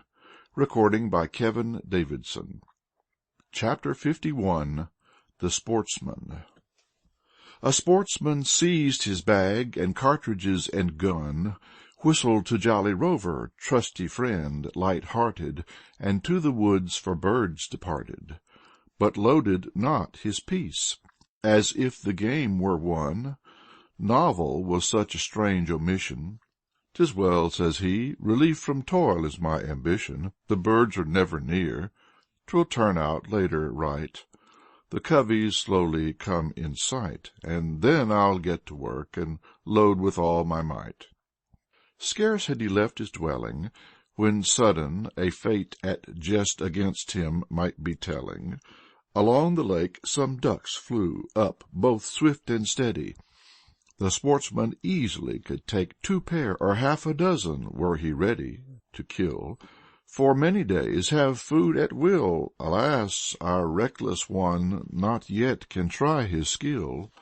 Though he loads quickly, no, for now the birds were showing themselves too knowing. So when he was at last prepared, they loudly whirred, by fear excited, and flew beyond the copse, by the same hope united, a wish for safety shared. In vain the marksman paced the woods in many a section. Never a little sparrow went in his direction, but trouble fresh was piled on care, foul weather ne'er abated. His weary spirits flag, he can his limbs an empty bag scarce homeward drag. Blaming vile fortune, cries the journey was ill-fated. Chapter 52. The Lion, the Chamois, and the Fox.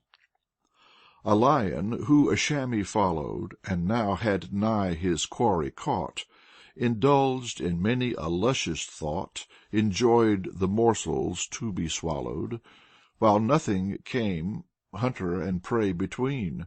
Blocking the further path appeared a large ravine. But lo, the chamois, lightly gathering her forces, sprang like an arrow from a bow, flew high above deep water courses, and from the other side surveyed her foe below. The lion stops in wonder, regards in awe the spot where cliffs are rent asunder, approaches then a fox, and says, "O monarch, agile, fleet, thou never yieldest? Thou greater vigor than a chamois wieldest. 'Tis surely possible to clear these little rocks. The gulf is somewhat wide, still from a hunter eager 'twill need but effort meagre. Rely upon thy friend's discretion, and be wise. I would not such a peril to thee now advise, nor myself trouble, but for thy skill in every enterprise." The lion's blood begins to seethe and bubble. He hurls himself with all his sinewy might, but failing to reach quite the object of his flight, head foremost falls, disaster meets past mending. And what about his comrade true? He slyly in the narrow cleft descending, forthwith the uselessness of further fawning knew, and wrought his pleasure in comfort, ease, and at his leisure said for the dead a prayer alone, and nibbled in a week the lion to the bone. Chapter 53. The Workman and the Peasant. A workman and a peasant old at eve slow homeward strolled, but sudden, where the wood was thickest, were prompted to the question, who should 'scape the quickest? Scarce had the peasant breathed, before a bear its claws unsheathed, and trod him under, turned him over, then selected whither attentions finally should be directed. Clearly the old man's hour arrives. "O dearest Stephen, hasten, strike with vigor!" he calls, as 'neath the beast to free himself he strives. Our modern Hercules, cutting a splendid figure, and using mighty force, cleaves the bear's skull in twain, shows new resource. Thrusting in Bruin's paunch a pitchfork with all rigor, loud roared the bear, and soon in pangs extreme from earthly life departed. Whereon the peasant rose to scream words that appeared the hardest hearted. Astounded Stephen stares aghast. "What's wrong?" he says. "What's wrong? Only your folly vast. You ask me while I feel displeasure. The fur is spoilt through your mad measure." Chapter 54 Fortune and the Beggar. Holding a threadbare sack, a beggar loitering where signs of wealth abounded, bewailed of all good things his lack, reflecting, grew confounded, that who in opulence and luxury and ease inhabits choice apartments is yet hard to please. However much his pockets may be bursting, for more he is thirsting, covets to such an extent that in his crazy hunger he may, like any money-monger, lose all, and so to loud lament give vent. How long, with what surpassing strokes of fortune, here an old merchant plied his trade. Despite his riches vast, no one could him persuade to take his leave of toil, and making less parade. No more for gold a fickle fate importune o'er ocean's surface, yet he sent his ships to roam, lusting for gain, oft hostages to nature offered, till last the treasures, for the sea's destruction proffered, found in the deep their home, and his prodigious store remained beneath the foam. Another here, a speculator, 1,000,000 roubles quickly won, alas, attempts to double them were never done, till losing all he grew on chance a luckless waiter. Thousands of such examples rush into the mind. Men wilfully are blind. Here strangely came Dame Fortune, and herself presented, thus to the beggar said, "Listen, to help you I should more than be contented. These ducats shall be well augmented, your sack beneath now spread. But I will pour them forth only on one condition. Though golden are the coins that you from here will haul, if e'er from out the bag a single one shall fall, ended is your ambition. But ne'er a chance forget that clearly I forewarn how strictly you must keep the terms of this arrangement. The sack is very old. Ensure not my estrangement by letting it through greed be torn." The beggar now from joy is scarcely breathing. Smiles his whole countenance are wreathing. He opens wide his bag, whither an unseen hand to pour a sum untold has generously planned. The sack's already weighing somewhat heavy. Is it enough? Not yet. Will it not crack? Oh, no. But look, Eucrosius. Still, I would a little levy. A trifle more, please throw. Be cautious how you act. The bag is strained below. Another tiny pinch. But now the sack is tearing, and all the wondrous heap has turned to common dust. Fortune has vanished, with the bag before him thrust. The beggar stares, then sighs, resumes his way despairing. Chapter 55 The Hare at the Hunt. Collecting in a mighty crowd the beasts, a shaggy Bruin captured, and slew him, that they might, enraptured, distribute, as allowed, to each a proper portion. "I'd like an ear," a hare said, meaning no extortion. "Squint-eyed, strange-browed," they quickly cried, "thou darest ask an ear? None at the chase remarked that thou wast near." replied she. "Brothers, I'd no fear, but drove him from the forest, finished his career, and terrified him well. I am a puissant friend." Such dreadful boasting, coupled with a claim excessive, amuses them. At once impressive, they to her paws a morsel of the ear extend. Chapter 56. The Mistress and Her Two Maids.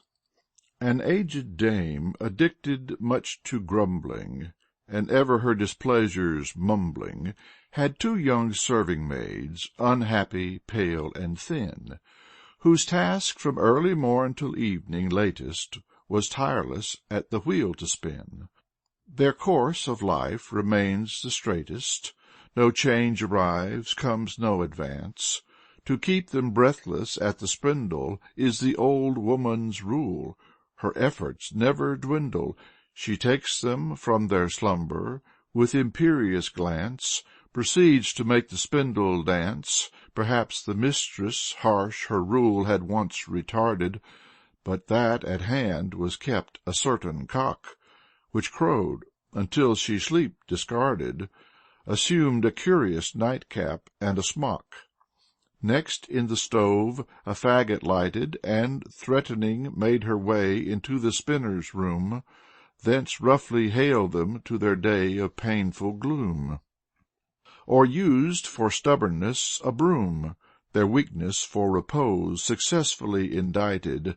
How vainly they demur to the command, with frequent yawns receive it. Alas! Although the warm bed they prefer, they must with suddenness decide to leave it, always as soon as crows the soulless, eager bird.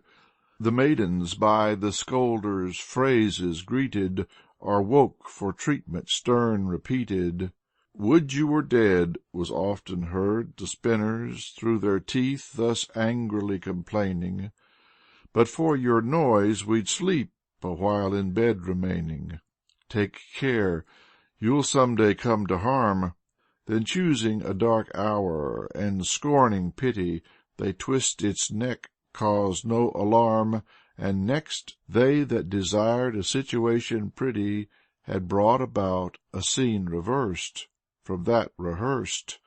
'Tis true poor Chanticleer had ceased to do his worst, as he no more was breathing, but dread of lateness in the mistress' mind was seething. She gave the maids small chance to shut their weary eyes before she came again the wretches to surprise.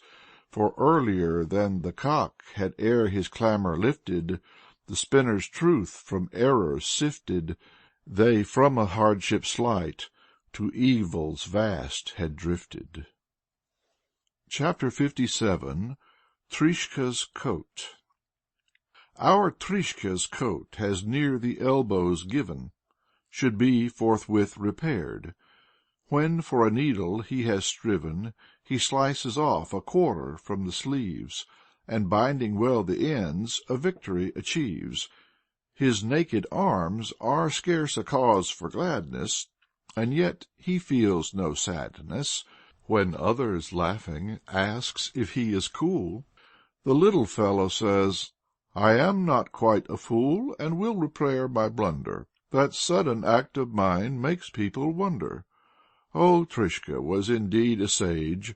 Coat tail and lappets he divided, and having done his best an evil to assuage, wore with bliss of early age a novel garment, oft derided. I've noticed that in this great land some country squires, indulging their desires, are apt, in Trishka's mood, to argue drolly, directing their affairs for present reasons wholly. Chapter 58. The Ant. A certain ant displayed a vigor strange and lusty. Seldom his curious species to such force attains. For instance, on the word of a historian trusty, he could from off the ground upraise 2 barley grains. Moreover, his great courage caused underlying wonder, for if on walks he chanced to meet a worm, he'd tear its shape asunder. Unaided, he could hold a spider firm, moved by such recent truths, not legends hoary, within the ant-hill where he dwelt, with but his valiant deeds the conversation dealt. As for the hero bold of this surprising story, homage from others was his life's especial glory. Amused him well, afforded due nutrition for his ambition, when 'neath the influence of travelling he fell. For town became his passion rooted, there his vast merits should be bruited on to a load of hay betimes. He safe besides the driver climbs, and makes a journey long and splendid, though soon his pride receives a fatal blow. He thinks the whole bazaar will haste to see the show. Alas, heigh-ho! Scant notice is to him extended, for each is busy with his own affairs. Now the ant takes a leaf, its surface stretches, falls down, springs up again, a burden fetches. Folk pass him unawares. Fatigued at length with all such evolutions thrilling, vexed to the soul, he to the mastiff said, that on his master's hay he made a pleasant bed. Barbos, now to confess, be willing, that in this wretched spot both sight and sense are unbegot. No passer-by implies that he a guerdon owes me. An hour of toil has made me hot. Better my daily lot. At least the far-off ant-hill knows me. And grumbling thus, ashamed, he homeward went. So one of simple bent and lonely fancies his wit the world confounds, but it astounds his little circle only.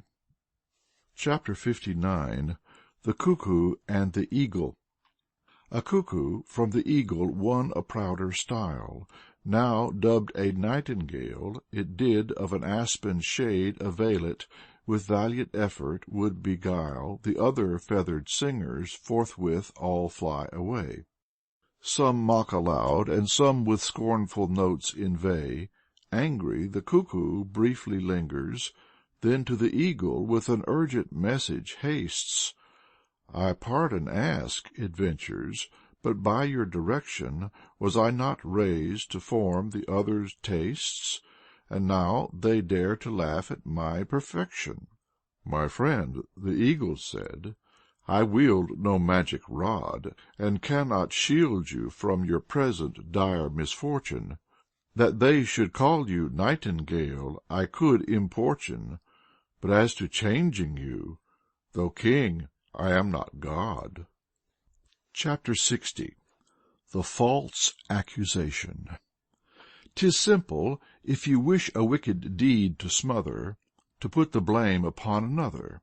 Men oft are prone to say, but that he prompted us, we had not acted. Or if in other ways attracted, they will the fault on Satan lay, although he none has evilly distracted. Of a tendency, behold an instance clear.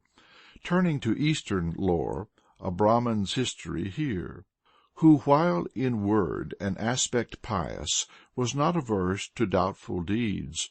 Brahmans may show a moral bias, a fact not unimportant for our story's needs. The Brotherhood, one reads, possessed a member young, less holy than were his fellows, good and lowly. He erred in this: he could resent that chance for license came in his direction slowly, but he ne'er openly acknowledged discontent. However, the same Brahman, not dejected, upon a fast day grew affected, strangely ambitious felt to have a private feast. Finding an egg, he paused, till midnight tarried, and then from caution's need released his treasure to the candle carried. Oh, steadily the egg above the light he turns, and watching zealously, in thought a morsel swallows, while next a fear his chief may know, as surely follows: if of my sin he ever learns. But no, the tyrant, I don't fear him, Soon I shall eat and take my fill. Suddenly he feels a chill.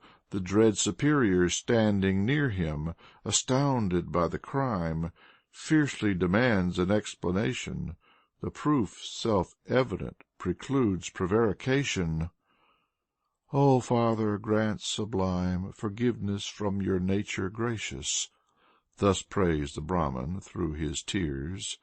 Alas, I must confess that, spiteful and audacious, the devil urged me with his horrid sneers. An imp's voice grates. "Behold a scandal! How dare you shift responsibility to us, to whom you've shown a plan both new and humorous? Never before it happened thus, to cook an egg upon a candle." End of chapters 51 through 60. Recording by Kevin Davidson. www.blogordie.com.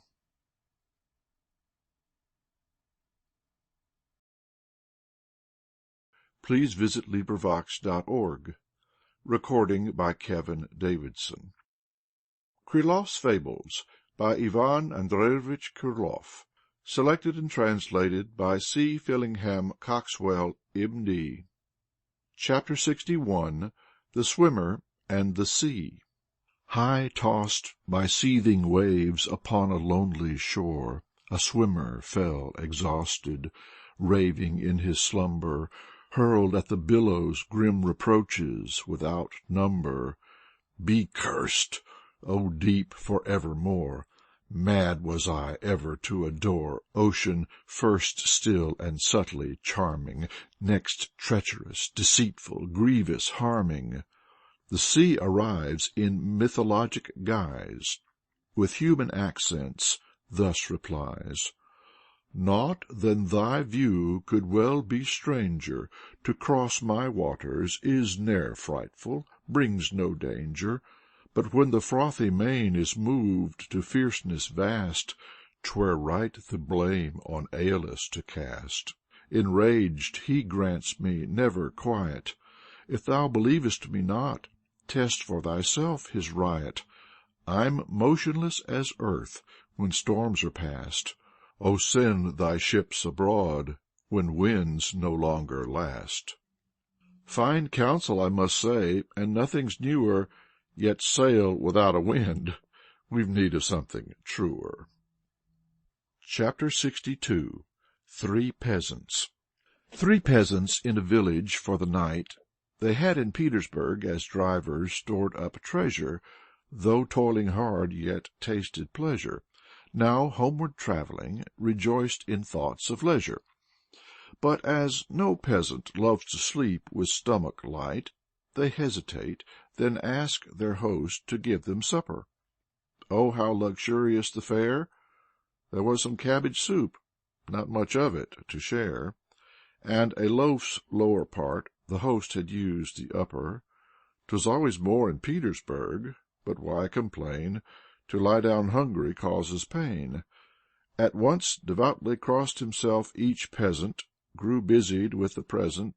However, one of them, of notions free, quickly perceiving there was not enough for 3, without for further cheer applying, remarked, upon a blithe and ready wit relying: "My lads, concerning Thomas, have you heard the news? Ill luck for him, conscribed, to go he can't refuse." "Conscribed? How? What?" "Just so, a Chinese war's the rumor. China must pay us tribute, help the tea consumer." The other 2 began to argue and decide. They sometimes read a journal, talked about it, but as they had not seen one, now knew well, without it, who should command, the tactics to be tried. The clever fellows, warming well in conversation, discussed reports and many a nation. Whereat our friend with joy was overpowered, for while they showed how highly they were mettled, and moves of armies settled, he, lifting not his voice, the bread and soup devoured. On that which he's idly swelling, a foolish man descants more readily than all. What will occur in countries large or small he is disposed to bawl, you'll see, while other things enthrall, is burnt before his eyes his dwelling. Chapter 63 The Swan, the Pike, and the Crayfish. When among partners concord there is not, successful issues scarce are got, and the result is loss, disaster, and repining. A crayfish, swan, and pike combining, resolve to draw a cart and freight. In harness soon their efforts ne'er abate. However much they work, the load to stir refuses.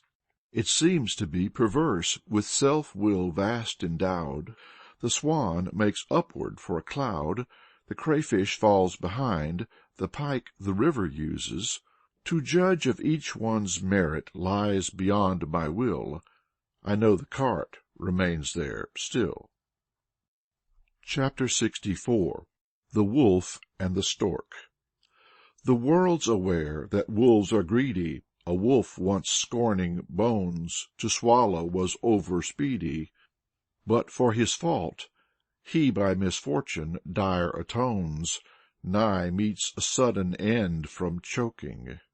He struggles hard, can scarcely draw his breath, in horror sees impending death. A stork arrives, and her, with wild invoking, he somehow brings at last his hapless plight to know. Into the horrid throat below the bird her beak sets deeply, extracts the bone, but aiding not her patient cheaply, she for her skill cannot reward forego. You joke, snapped out the monster dryly. Your trouble? Be more grateful. Value highly that 'twas to you vouchsafed to draw your awkward beak and dismal countenance from jaws in no way weak. Don't linger, friend. 'Tis time for action. In future have a care, or I'll have satisfaction. Chapter 65 The Oracle. A certain heathen shrine possessed a wooden god, wanted at times to give assurances prophetic or counsel clear and energetic. A figure wonderful yet odd, with gold and silver ornamented, it stood with finery contented, and sacrifices hung, with supplications cloaked, and clouds of incense choked. All trust the oracle, and blindly, until, O marvel and O shame, its sudden issues edicts tame, responding often senselessly, unkindly. When now a supplicant for helpful news applies, he gets but folly, ignorance, or lies. And as the oracle thus blunders, it surely comes about that everybody wonders.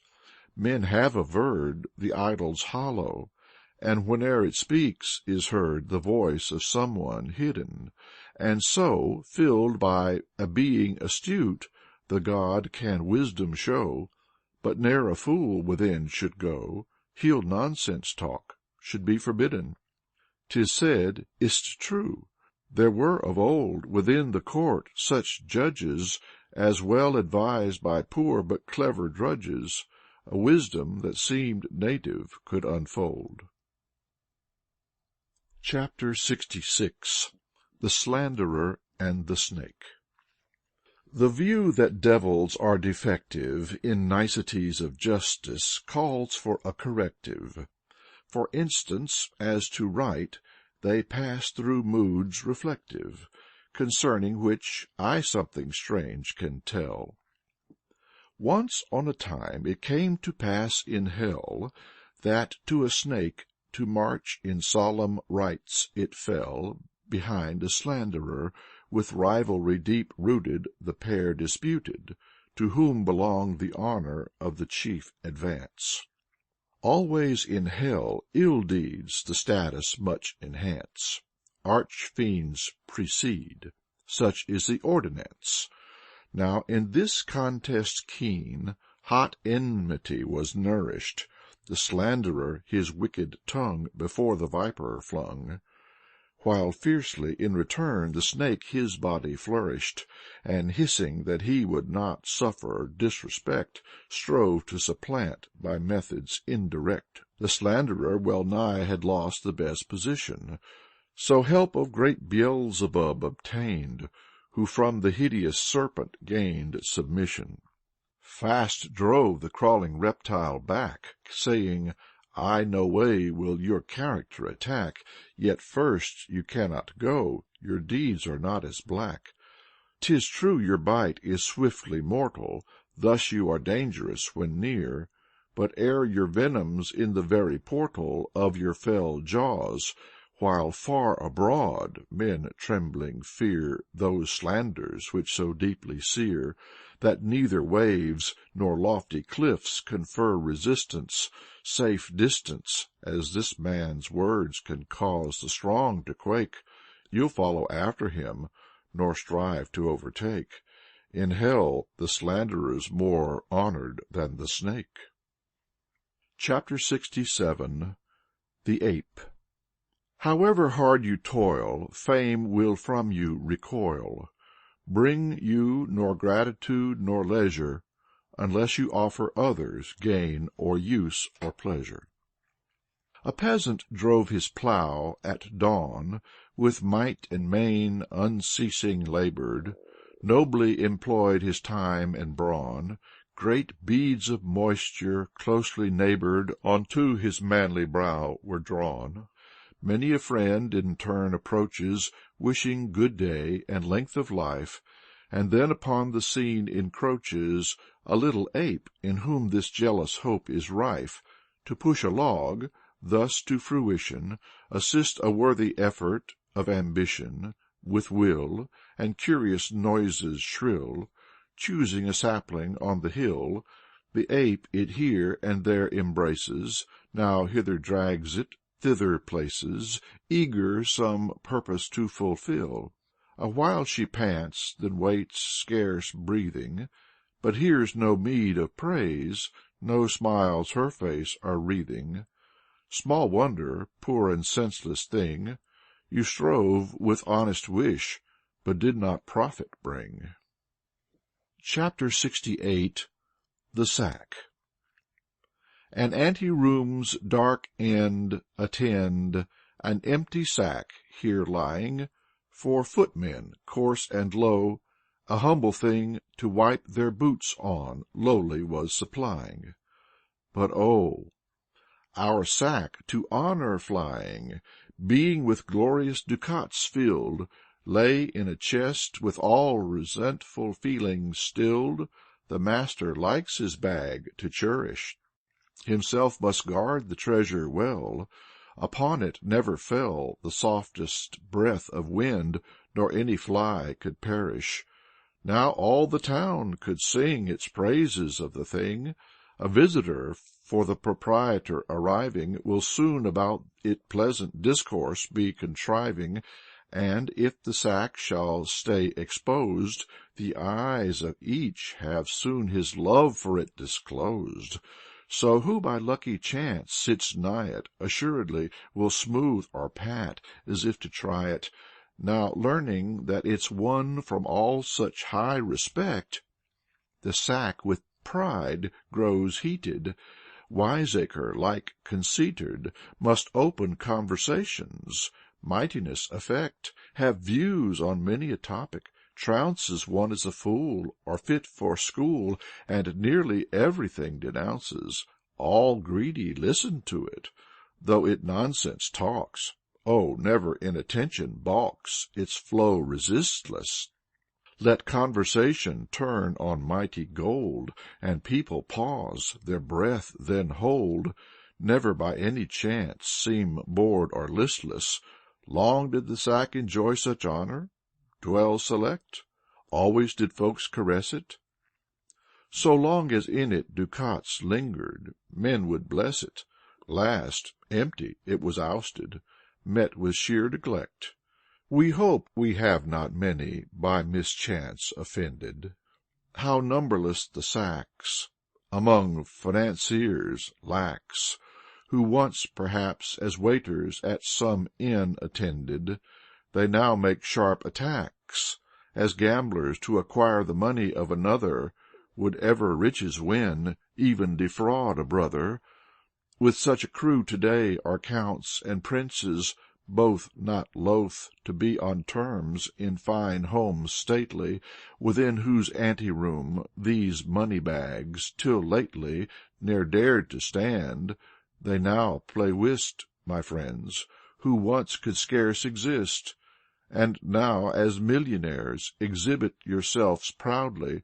Should come misfortune's outlook black, I tell the simple truth and loudly, the day you fall they'll drive you forth, just like the sack.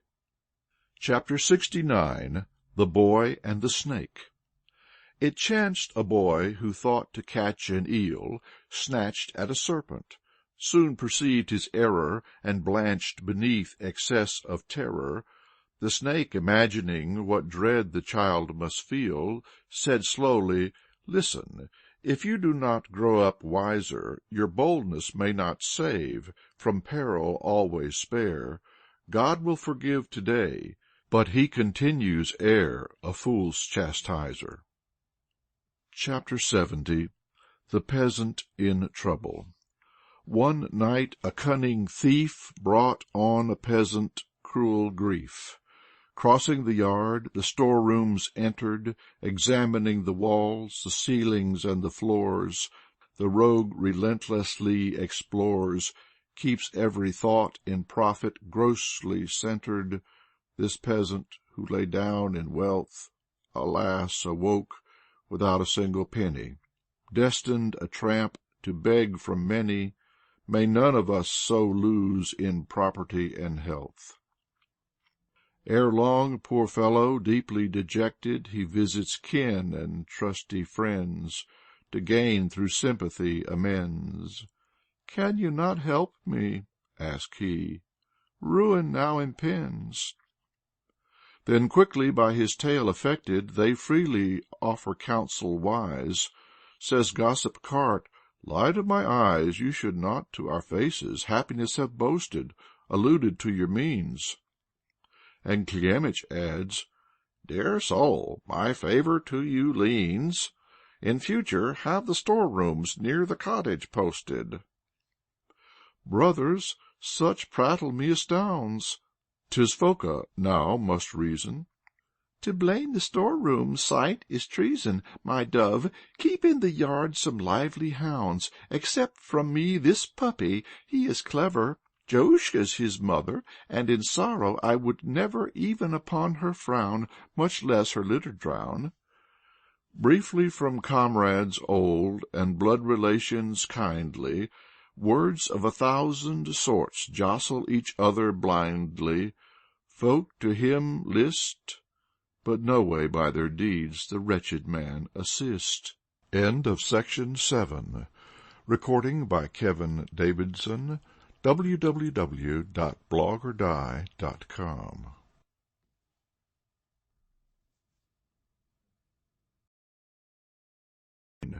Recording by Kevin Davidson. Chapter 71. The Pike and the Cat. A fighting pike had strange desires, leaving its haunts revealed ambitious fires. Perhaps was sick of fishy fare, would choose a better, saying that habits past the future should not fetter. I begged a neighbor puss of large and pleasant kind to lead it gently when he went a-praying, together they might some mice find. "All right," the Tom replies, an interest deep displaying. "You haply bear the task in mind? For us, you know, the work is nice and cheerful, if victims find it tearful. We steal about, of peril never fearful." "How good of you, my friend! So I'm to catch some mice. No more for me will perch suffice." And now 'tis time, let's go and take our places. Tom soon fulfils his utmost wish, and hastes to see how fares it with the fish, which open-mouthed reclines, distressed and feverish, Rats on its tail have left their traces. Alas, the foolish thing is almost hope beyond, so the cat hurries it with vigor to a pond. This lesson is sound teaching, should be far-reaching. Henceforth, O Pike, be wise. On land might come a grim surprise. Chapter 72 The Leaves and the Roots.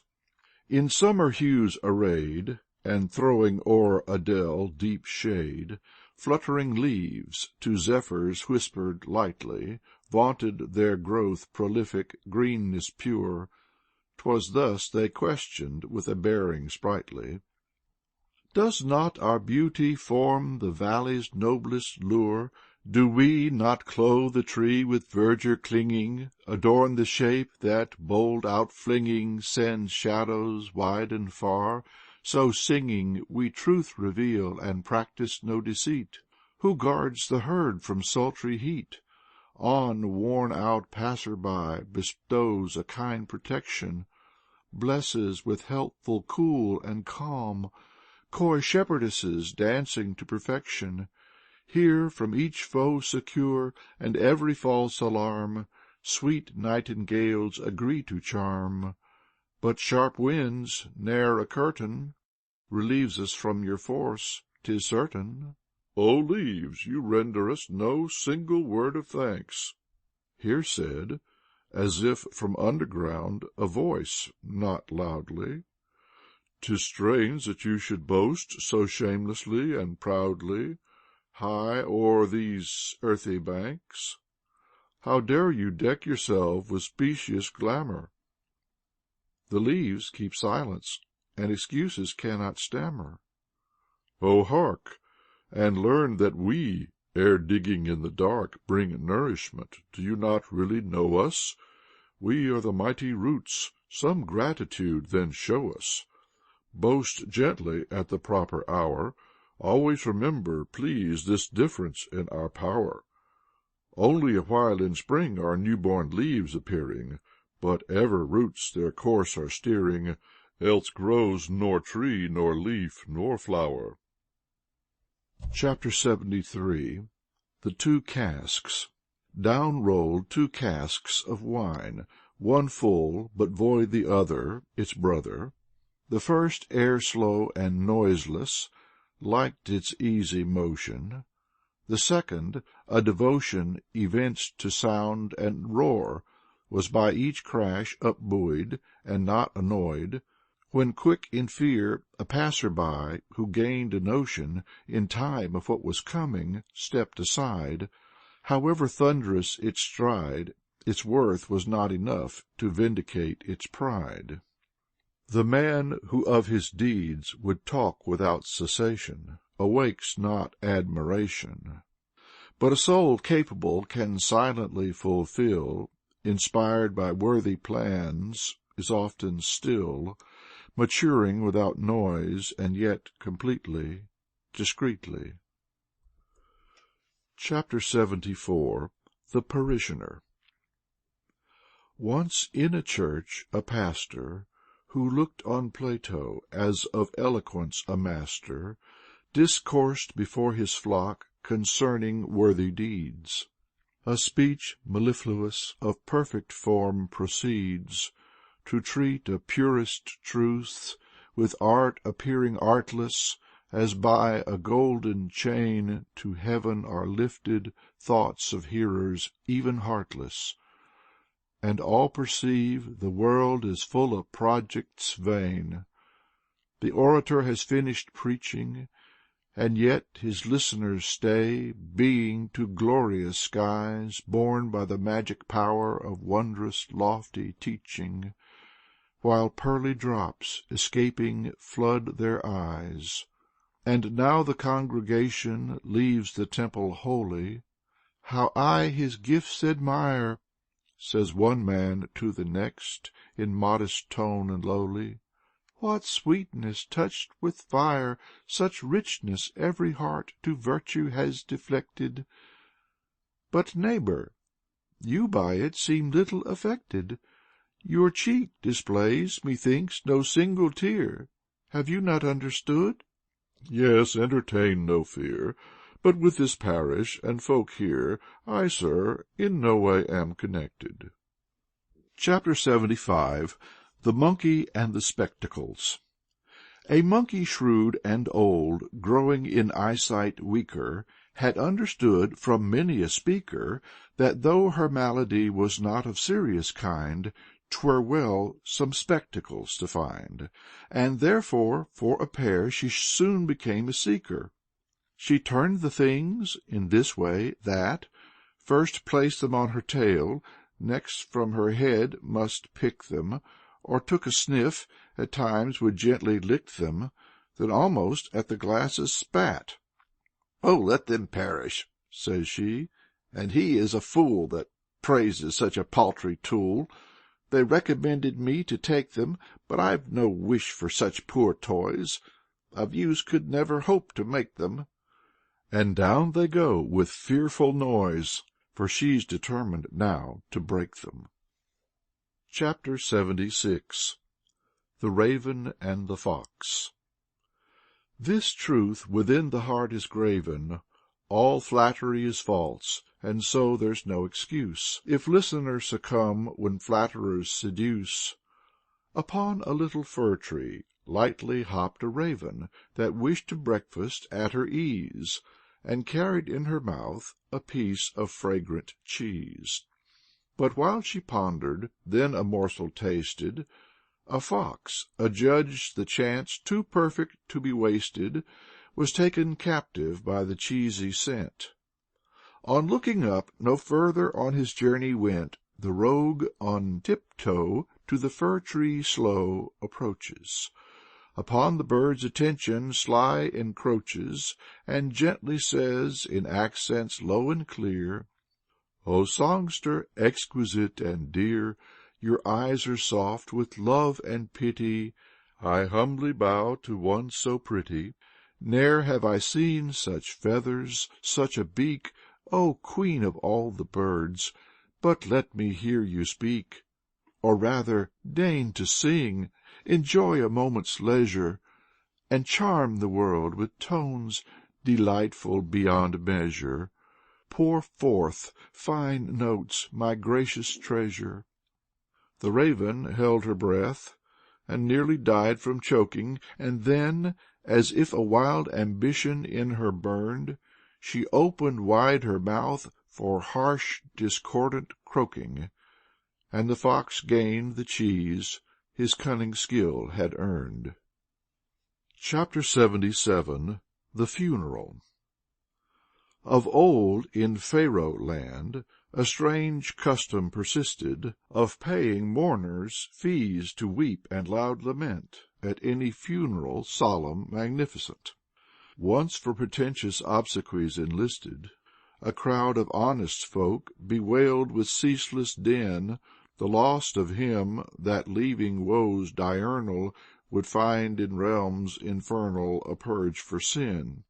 Behold, a stranger, deeming these signs external, justly betrayed but relatives' sincere regret, said, "Friends, oh, surely you were now with joy transported, if unto magic I resorted.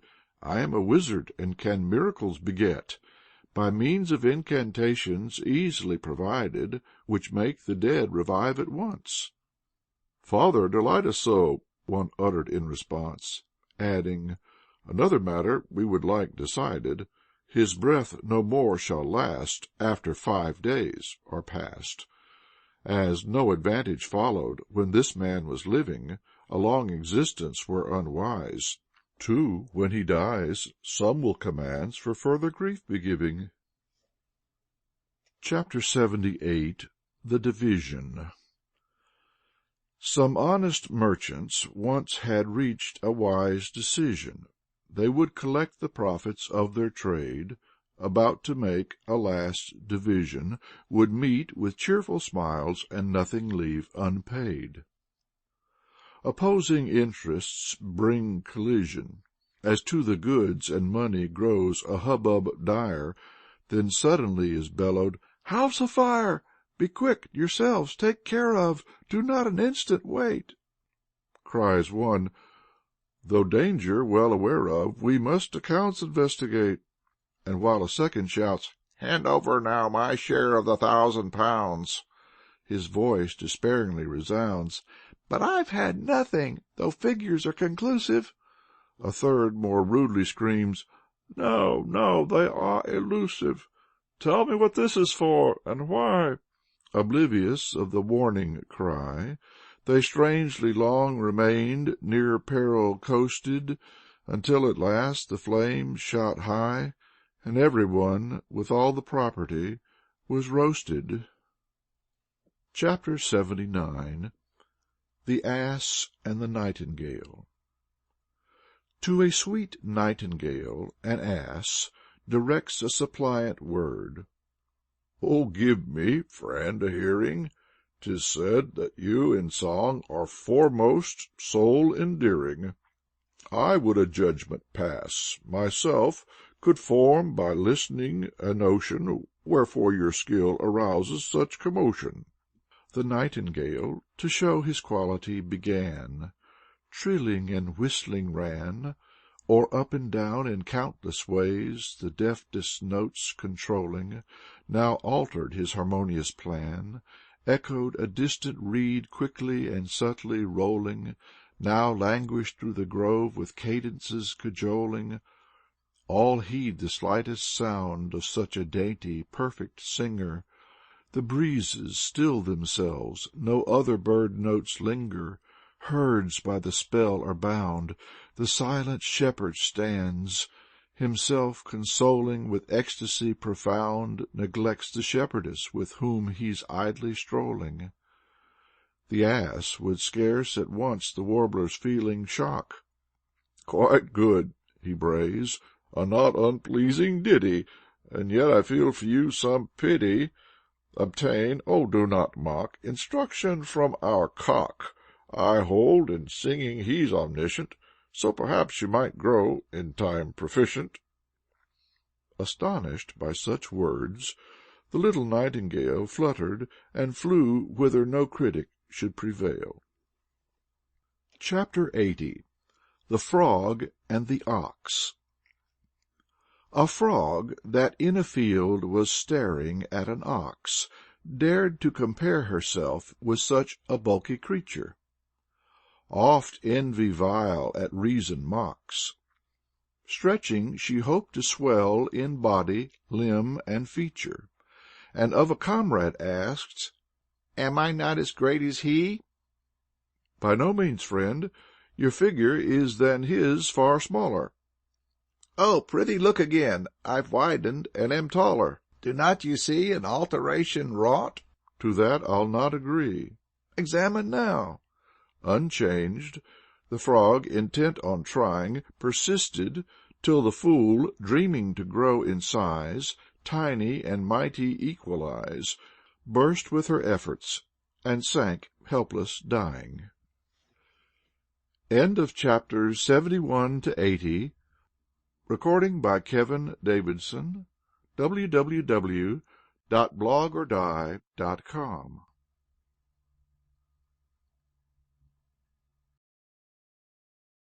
is in the public domain. Recording by Kevin Davidson. Chapter 81.